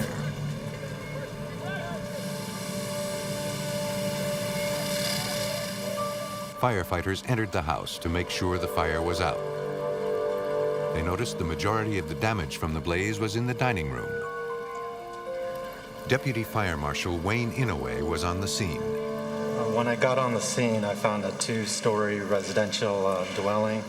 I went into the first floor, and the first floor wasn't that badly damaged. I proceeded up to the second floor, and that's where the majority of the fire damage was. There was a lot of smoke damage on the second floor, and in the dining room, there was heavy fire damage. Hey Chuck, shine your light in there. Over to the right. What is that? Body. It was there they made a shocking discovery. A body lying face down in the smoldering debris, clearly dead. We've got a confirmed 8900 at this location. Notify the fire marshals. Better get the coroner started up this way. They also noticed something odd about the scene. The room was virtually without furniture, and the body was found 6 feet from the fireplace. When firefighters discover a body, they are required to notify the coroner's office. Coroner technicians arrived on the scene. They noticed the victim had severe burns on both her head and her hands.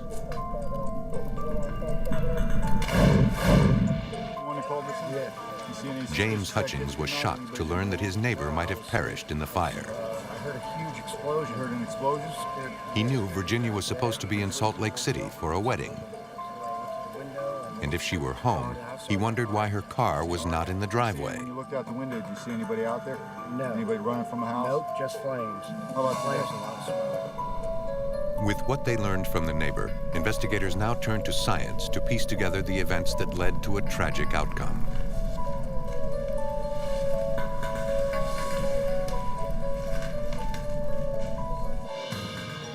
An autopsy was performed at the State Crime Lab in Berkeley, California. Even though Virginia Bailey was reportedly out of town, forensic experts identified the body using X-rays. The victim was Virginia Bailey. She was home at the time of the fire. But other evidence quickly deemed the exam anything but routine. Upon looking at the body, the first thing the ME noticed was severe decomposition, a finding inconsistent with the person who supposedly just died. I think I'd like to look at the X-rays. We're going to do, so we're going to this up right here. Even more telling were maggots found in the chest cavity and on the clothing of the corpse. Maggots usually take somewhere between 24 to 48 hours to appear,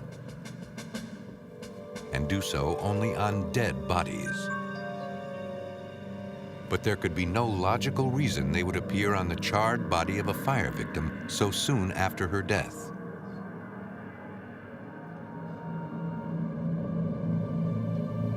Dr. Paul Herman of the coroner's office reviewed the autopsy results and examined the photographs. There was something peculiar about this case because there was evidence of decomposition of the body, even to the point that there were some maggots present on the body and in the clothing, indicating that this person had died long before this fire had occurred. Since the autopsy revealed the presence of maggots, entomologist Jeffrey Wells was brought in to help establish time of death.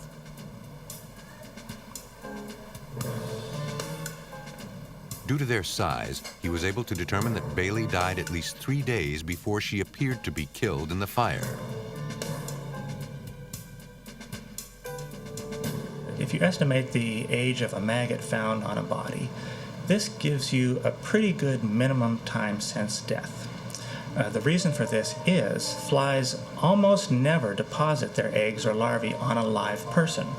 Almost always the person must be dead when that happens. If I can estimate the age of a maggot, that gives me a minimum time since death. For example, if I pluck a maggot off of a corpse, and I am pretty sure that it is 3 days old, almost certainly that person has been dead for at least 3 days. Dr. Wells definitively concluded that Virginia Bailey didn't die in the fire. Investigators' worst fears were coming to light.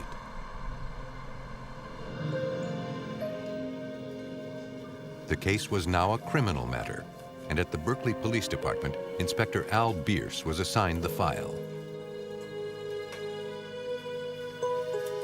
Things clearly didn't add up, and Bierce needed to find out what or who had killed Virginia Bailey. If she had died naturally, it would have been impossible for this fire to have occurred as a natural outgrowth of her death. For example, if she was walking across the room with some kind of a material and then suffered a heart attack, fell, started the fire, there wasn't going to be any decomposition there. Bierce's first move was to meet with the victim's brother, who had some questions of his own. They began to create a timeline leading up to Virginia's death. When was the last time that you talked to her by phone? He hadn't heard from his sister for weeks before the fire. He always got a call from his sister on his birthday. He didn't get a call. That was totally out of character for her. Virginia and her brother were extremely close and had recently attended a friend's wedding. Hello there. I just want both of you to know that I love Her brother believed that something didn't sit right about his sister's disappearance. see that both of you are just made for each other. He said the two usually spoke all the time, yet he had left messages on her answering machine and heard nothing back from her. Virginia's brother told Inspector Bierce that Christine Lloyd, Virginia's financial advisor, had been house-sitting for his sister. He also told him that some of Virginia's furniture was missing from her house. That's all I've got for now. I know where you are down at the motel. Inspector Bierce was faced with many questions.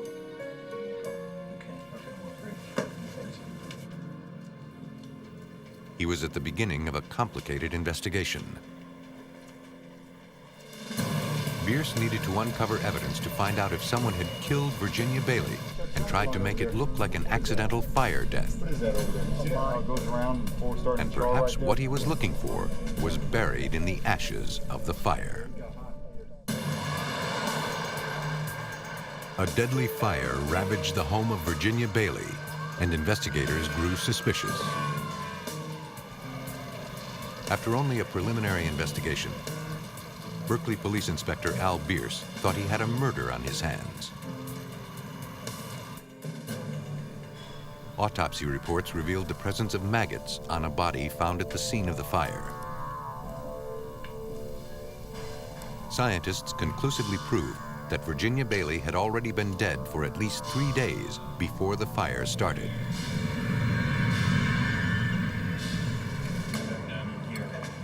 Watch what you touch when you come in.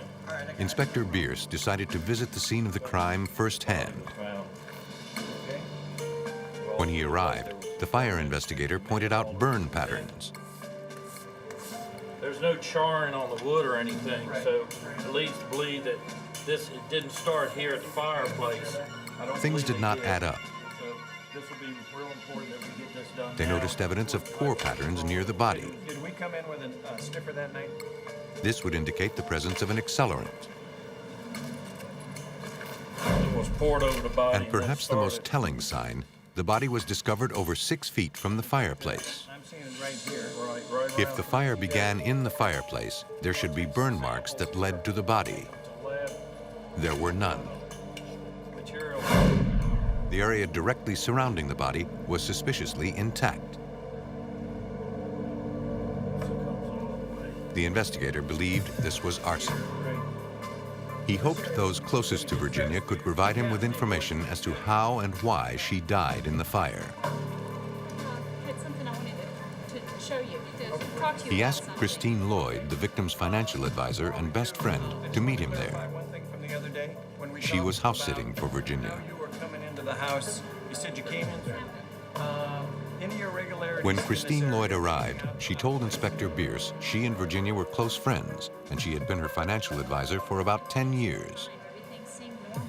Okay. But there was something else that I needed to share. Christine was watching the house while Virginia was in San Francisco the week before the fire. Everything was pretty much in place at the time. But she said she never saw Virginia's body in the dining room. There was something else that I needed to share. Christine said she went back to the house right after the fire. She and a friend were there trying to rescue Virginia's items from the burned house. It was then they saw something in the downstairs apartment that Virginia usually rented. Christine said this was unusual because the apartment was vacant.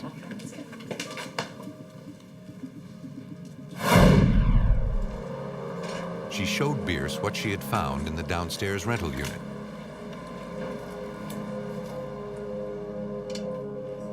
Christine said she was worried that someone had been staying downstairs. Before the fire. She told the detective she noticed something disturbing about the condition of the rental apartment's refrigerator. Oh my God. Whoa. How did this happen? Christine Lloyd pointed out the refrigerator, and she said that just a week before it had been totally clean and the shelves had been inside. When she showed it to me, the shelves were out of it, and there was a residue on the bottom of the refrigerator, suggestive of the fact that something had been stored there. And she was telling me that nothing had been stored there the last time she had seen it. How many days before the fire were you here? I was here a couple of days ago. In the bedroom, Bierce found a terrible mess. Looks like somebody's been living in here. There was a mattress on the floor and bottles strewn everywhere. Look in here. Look at this. The uninvited resident had left the apartment in disarray.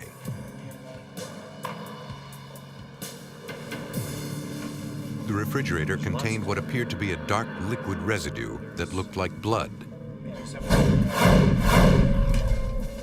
To determine what it was, crime technicians performed a luminol test.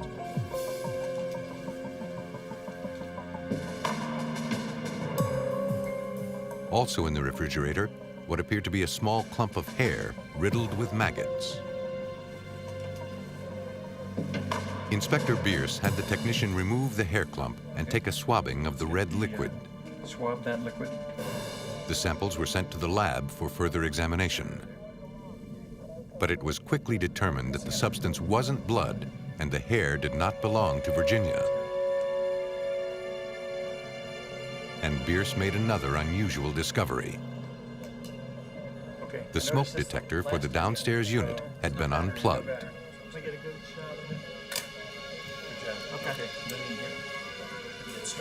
This looks pretty staged. Oh, yeah. I went into that room with a very skeptical eye, and it looked staged. That was put there so that somebody would think that somebody had been crashing there, and potentially the person who was crashing there was the person who'd gone upstairs and killed the victim. Bierce's suspicions continued to grow. Little things about the scene troubled him, like how unusually neat, strategic, and organized the squatter's mess seemed.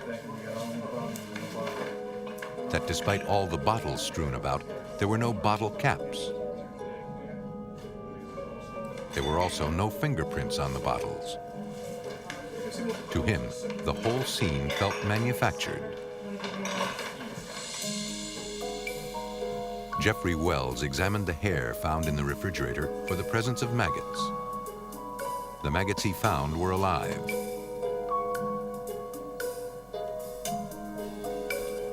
Types of maggots vary.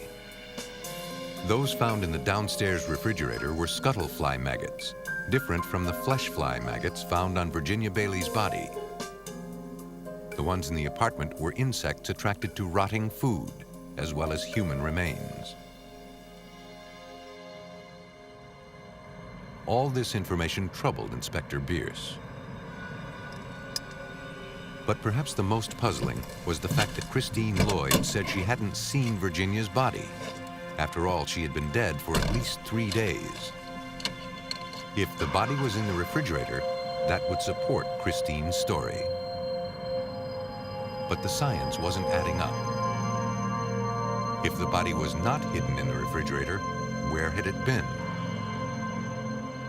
I'm saying, okay, some part of this doesn't make any sense.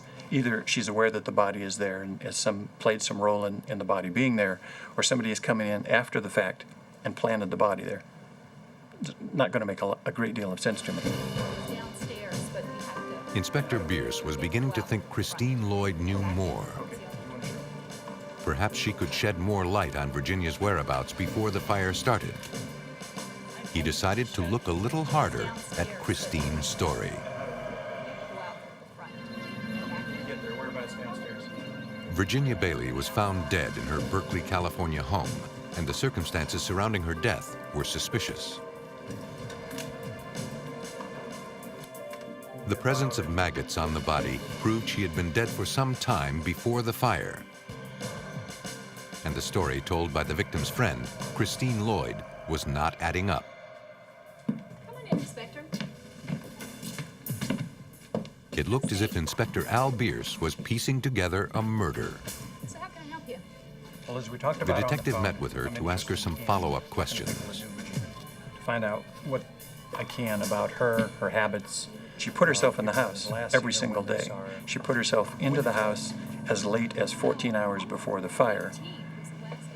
I've got a coroner who's telling me, or who has told me, that the victim's dead for at least 2 days. She's found in an area where Christine Lloyd would have had to have passed through the room within feet of the body to feed the cats and to get the mail. I'm going to leave my card. It seemed unlikely to Bierce that Virginia could have died of natural causes and lay there for days before the fire ignited. You can call me or have them call me. It was time to do some legwork, to learn more about the victim.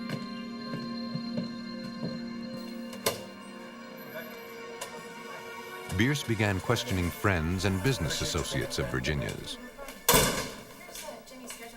He started with her co-worker, Mary Cates, who said Virginia wasn't scheduled to go to San Francisco, as Christine had said.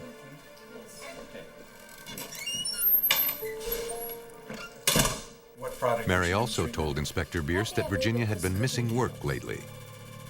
Very much out of character, no. Since this was completely out of character, she said she called Virginia to make sure she was okay. She left a message on her answering machine, but never received a call back from Virginia.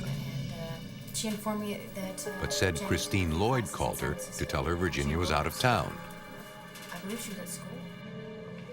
Bierce spoke to several of Virginia's friends, and they all had the same story.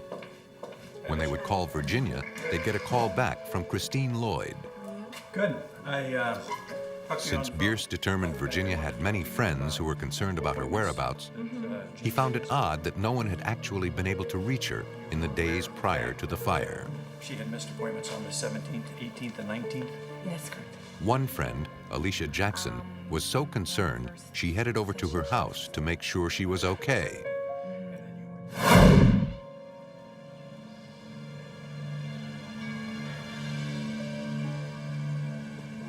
But there was no answer.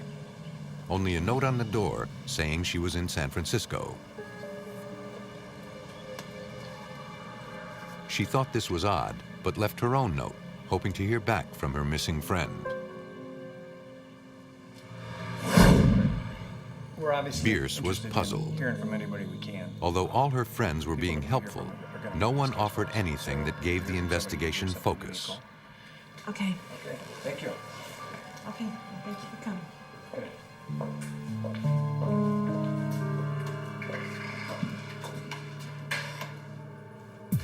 Virginia's brother came back to the police station and offered up a charred piece of evidence.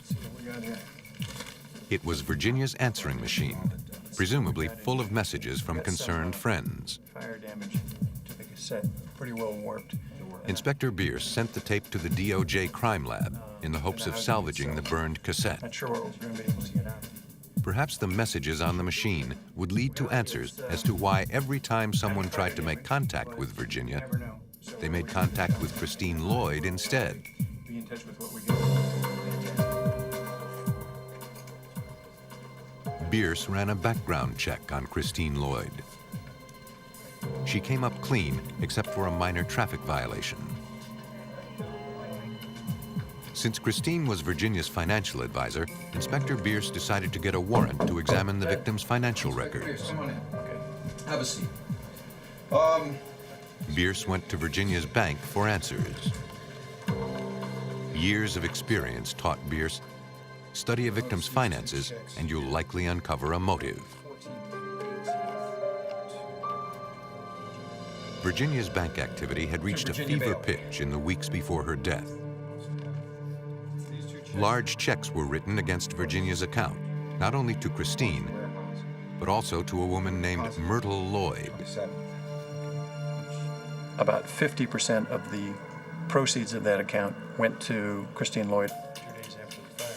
One peculiar thing Bierce noted was a certified foreclosure letter dated the 13th of June. Christine was responsible for making sure all of the bills were paid on time. Certified mail. And she had given him no indication that Virginia was in such severe financial trouble. Card when she opened the bank. And another red flag. Something that made no sense for a woman who was in dire financial straits and about to lose her home. A flurry of checks written in June. The end of a 6-month spending spree totaling thousands of dollars. In total, 4 checks were made out to Christine and Myrtle Lloyd. Some dated after Virginia's death. Bierce believed he found a motive: embezzlement. Now he needed some kind of smoking gun. Bierce asked Virginia's manager for ATM surveillance tapes at Virginia's bank. More checks to draw. I will get back to you with. He also pored over every financial document he could find. Do we have one for bleach and? And there, among the detailed receipts from Virginia's account, came a startling discovery. One for 2136. Inspector Bierce found receipts for both an accelerant and a garden hose. Given the date of that purchase and the fact that an accelerant was very possibly used in the ignition of the fire, it provided a nexus between that purchase and the fact that the fire had occurred. It looked as if Christine had been using Virginia's account. And the purchase of 2 40-ounce cans of lighter fluid and a hose on her account just days before the fire was quickly turning friend into suspect. Oh, we can put it. Can you hook it up? Bierce's next step was to watch the surveillance video provided by Virginia's bank. Have you queued this up already? Yeah, this is already queued up. It contained no surprise. Clear as day, there was Christine Lloyd signing Virginia's checks and deposit slips on checks made out to herself. The checks were in the exact amount of Virginia's missing mortgage payments. One of the checks was dated 3 days before Virginia's death. Yet it was cashed 3 days after her death. It was made out to Myrtle Lloyd. Bierce needed to know who this woman was and if she and Christine were working together to steal Virginia's money. Since their last names were the same, he presumed the two were related. Bierce did a records check on Myrtle Lloyd. What he found out was perhaps the most disturbing thing yet in this perplexing case. Myrtle Lloyd was Christine's mother, and Myrtle Lloyd was dead. It appeared that Christine was not only signing checks on Virginia's account for herself, she was also signing checks made out to a dead woman, her own mother. Bierce visited with the Oakland police, who looked into Myrtle Lloyd's death.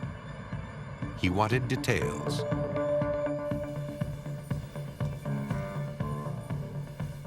Captain Ralph Lacer of the Oakland Police Department remembered her story.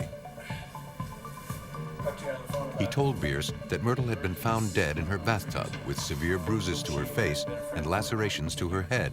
And she was doing some financial things for her, and it's looking right now like she was taking... Because there were no obvious signs of foul play, and police believed Christine's story, the coroner ruled Myrtle's death an accident. After finding no sign of forced entry in the residence, there was no loss in the residence, or no one appeared to have kind of rummaged through the residence. It came out that we didn't see anything that showed it was a hands of another, and at this point they ruled that it was an accidental death.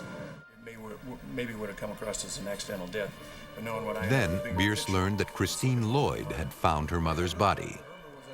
That she had seen the mother the day before, and that she had left and done some shopping, and then she was bringing some groceries back to the house. According to the July 1991 police reports, Christine Lloyd said she returned home from the grocery store. Hello? What's the grocery store,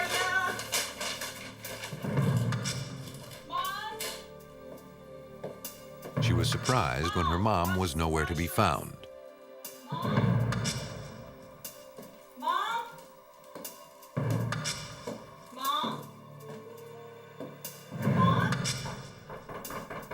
It was when she entered the bathroom that she made the startling discovery of her mother's body. Then, things just clicked for the detective. He instinctively knew he had a second murder on his hands.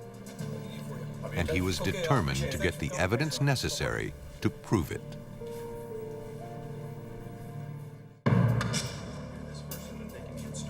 While investigating the death of Virginia Bailey, that was my first impression. Inspector Al Bierce believed he had uncovered another murder. And he was convinced the same killer committed both crimes. The woman who had been so helpful from the beginning was now a suspect. At that point in the investigation, I knew that she'd killed my victim in Berkeley, and I knew that she had killed her mother 3 years before. And I knew that she had done a very good job of concealing that death 3 years ago to make it look like an accidental death, not murder.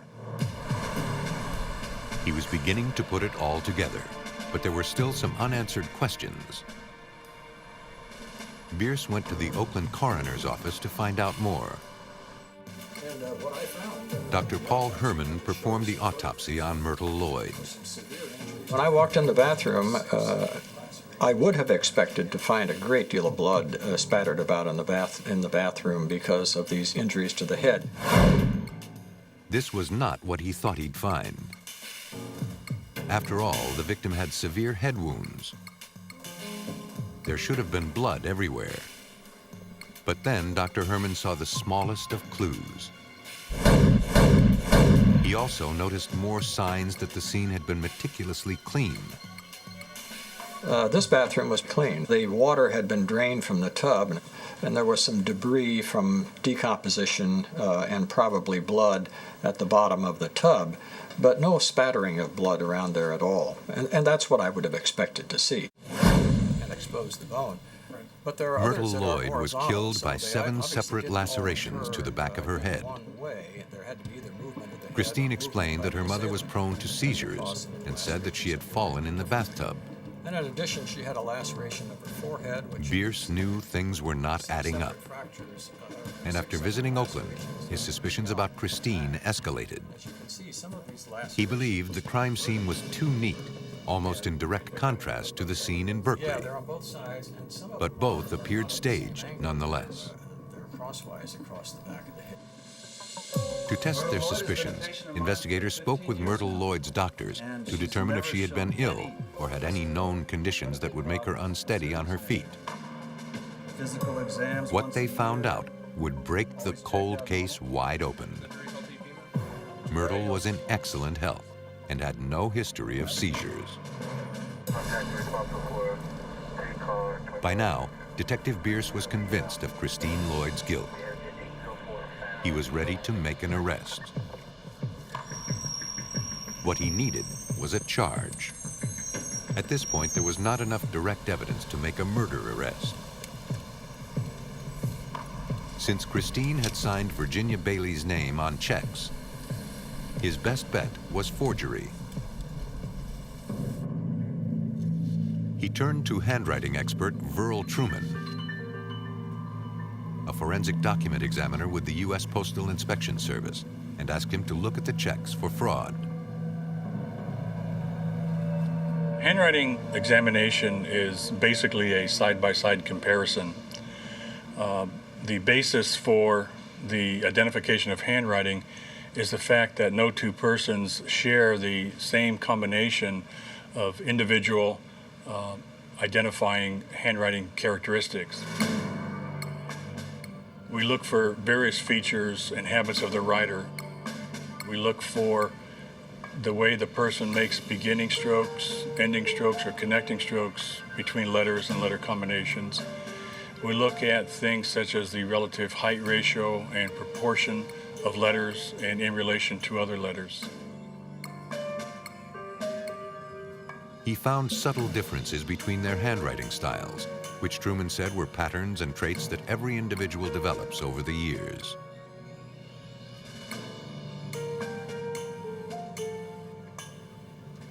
Now, these characteristics, it's very difficult to cast off your habits when you're either imitating the handwriting of another person or if you're trying to disguise your own writing. Usually some of your habits will still show through. And Christine was unable to completely disguise hers.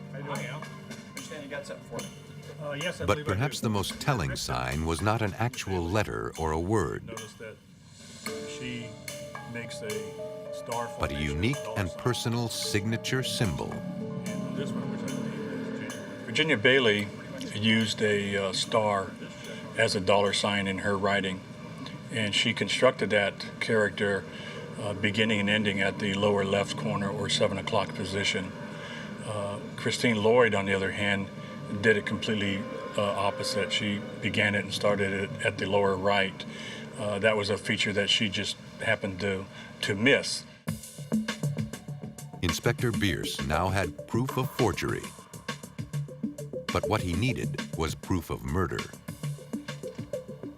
Bierce decided to take another look at the days prior to the fire. Christine was the only one with Virginia's house key, and the only one who seemed to know anything about Virginia's whereabouts. She had even been returning Virginia's phone messages. At the State Crime Lab, technicians worked to restore the message tape from Virginia Bailey's answering machine. Stick around. I'll play this. Investigators were now able to retrieve the messages, although they had no idea what they'd find. By comparing the phone records to the voice messages, Inspector Bierce was able to piece together the chain of events leading up to and following Virginia's murder. Hey, Virginia, it's me. I haven't heard from you in a while. Where are you? Call me. The calls reflected a growing concern about Virginia's disappearance on June 13th, 12 days before the fire. And oddly, many of the outgoing calls Bierce found on Virginia's phone records began on that very day. There was information that came to me during the course of the investigation that suggested that the victim had died on June 13th. That was the last time anybody ever talked to her, and it was the time through phone records that I showed that she had made a call to Christine. The pieces were falling into place. Bierce felt he was close to being able to make an arrest.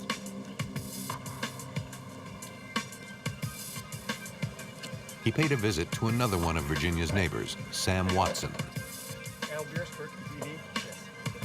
Watson told of helping Christine carry a large dining room table, as well as other items from Virginia's house before the fire. She then sold them at a yard sale. You selling this table too? Christine had denied having any idea what had happened to that table. Hello. Hi, how are you? Good. I guess it was about 2 days with... Every part of Christine Lloyd's story seemed suspect.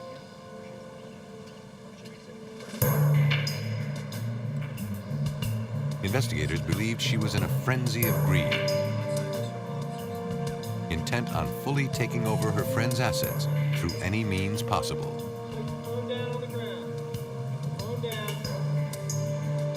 Step towards me, ma'am.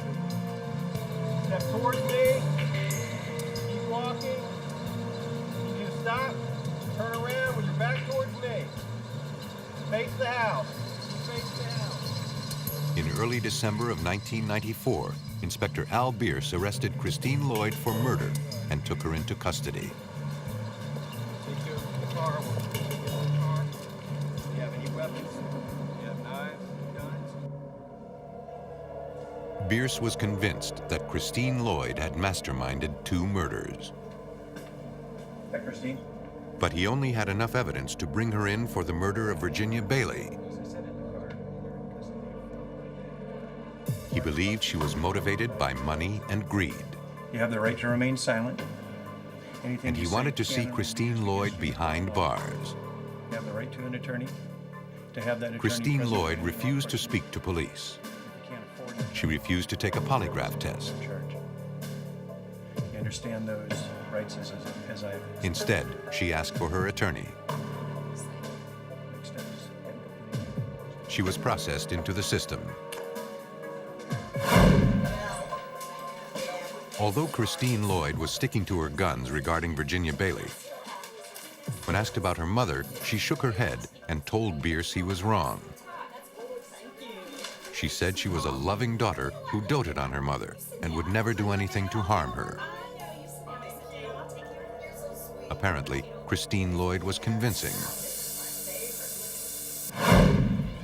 At the time of the arrest, the district attorney's office didn't feel comfortable going ahead and prosecuting the case. What's your name? Christine. They didn't feel the evidence was strong enough to get a conviction. Her immediate release was ordered. Please check and make sure everything is there. As she walked out of the jail, Inspector Al Bierce despaired. I knew that she had embezzled from her mother, leading up to the murder of her mother. I knew that she'd embezzled from my victim, leading to her murder. And from a personal standpoint, that wasn't something I could let go of. Convinced he was dealing with a murderer who had already killed twice, Inspector Bierce wasn't about to let it rest. Yes, you are. He needed more evidence. He turned to forensic scientists to help him bring this killer to justice.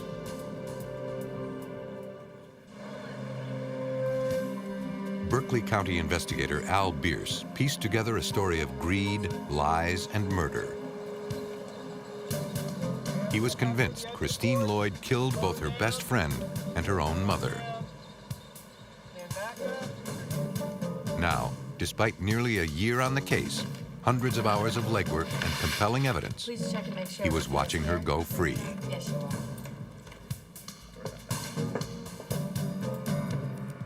I knew she was guilty, and I couldn't let go. Al Bierce was now working all hours, trying to plug any holes in what he thought was an airtight case against Christine Lloyd. Right out, let's go. The district attorney's office refused to prosecute the case, stating the evidence was circumstantial and it would not hold up in court. But Al Bierce had worked too hard to let this one slip through his fingers. By the time I got through, when I was at that point in the investigation, I knew that she'd killed my victim in Berkeley, and I knew that she had killed her mother 3 years before. And I knew that she had done a very good job of concealing that death 3 years ago to make it look like an accidental death, not murder. Bierce approached Thomas Rogers, the head of the trial staff at the DA's office in Alameda County. After hearing the details of Bierce's investigation, he too became determined to bring the case to justice. I made a commitment that I was going to try the case. In our business, many of the cases are much more interesting than what we see on television. There's a tremendous human drama involved. For anybody who's curious, you have a woman who's 55 years old with no record.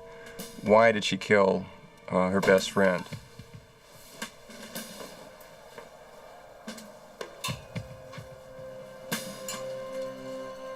This was the question puzzling investigators for over a year. Hello, Al. Tom Rogers. But as Bierce and Rogers discovered, it all came down to money. When he went through the receipts, you should be done. Christine Lloyd had been cashing her mother's civil service pension checks. And the men believed that once Virginia Bailey confronted Christine about the house foreclosure, it was only a matter of time before authorities began looking into Christine's finances and found out about Myrtle Lloyd.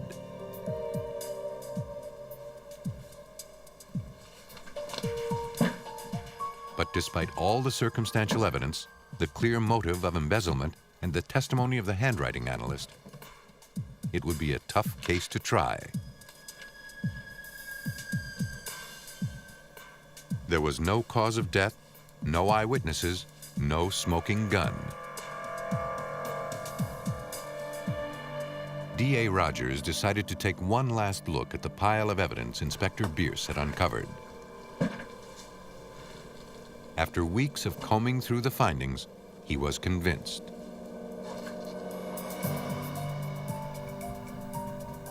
The final link to justice and punishment would come down to a tiny piece of living evidence.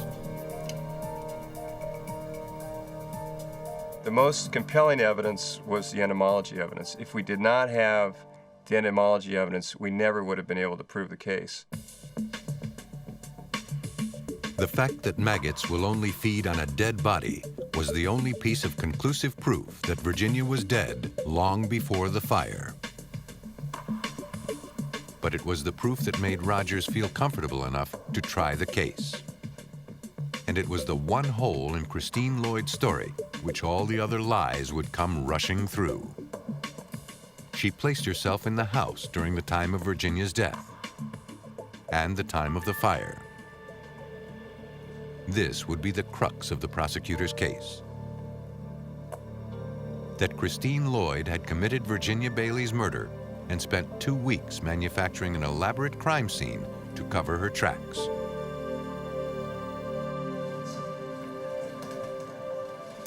In July of 1995, 1 year after the fire that killed her best friend, Virginia Bailey, Christine Lloyd was once again arrested.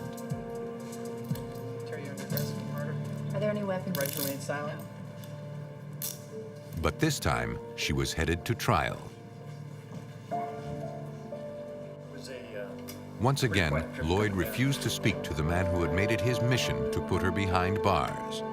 You're getting one more chance at your side of the story. It's a pretty quiet trip coming in. But by now, Bierce and D.A. Rogers had fully patched together what had happened to Virginia Bailey and the events leading up to her murder. Assuming you're not going to be talking to me. Near trial, we re-investigated and were able to prove through statements and circumstantial evidence that clearly Christine Lloyd had killed her mother. And that the motive then for killing Virginia Bailey was to avoid a re-examination of the mother's death.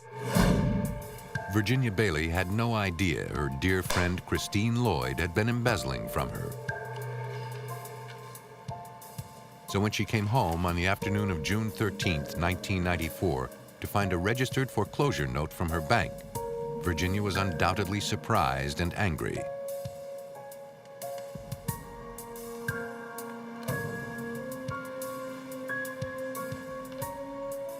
She panicked. She phoned Christine and she said, you know, you're my financial advisor. What is the deal here? There was a 3.5-minute call to Christine's house in Martinez. At that point, Christine knew she was caught, and it wouldn't be long before everyone knew the deadly secrets she had been hiding for 3 years. She showed up at the house intent on murder. Letter from the bank foreclosing on the house. You wrote the checks out in paper. Using a blunt object, she brutally struck Virginia until she was dead. It would now be up to a jury to determine if Christine Lloyd was the murderous woman Al Bierce was convinced she was. But Al Bierce also wanted justice for Myrtle Lloyd and uncovered that Christine was the sole beneficiary of a $100,000 life insurance policy. So as Christine sat in jail awaiting trial for one murder, the investigation continued on the second. This was enough to indict once again for murder. Driven by the same greed, Christine had inflicted a beating on her elderly mother. Christine Lloyd was convicted of 2 counts of first-degree murder and 1 count of arson. She received 2 consecutive life sentences.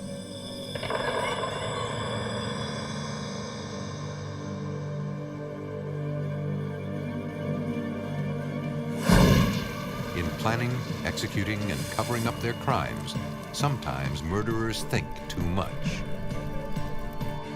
Sometimes it is this over-planning that leads investigators to their front doors. And as long as those investigators are listening for clues, they'll have the forensic resources to back up their hunches. And clever killers will continue to be brought to justice.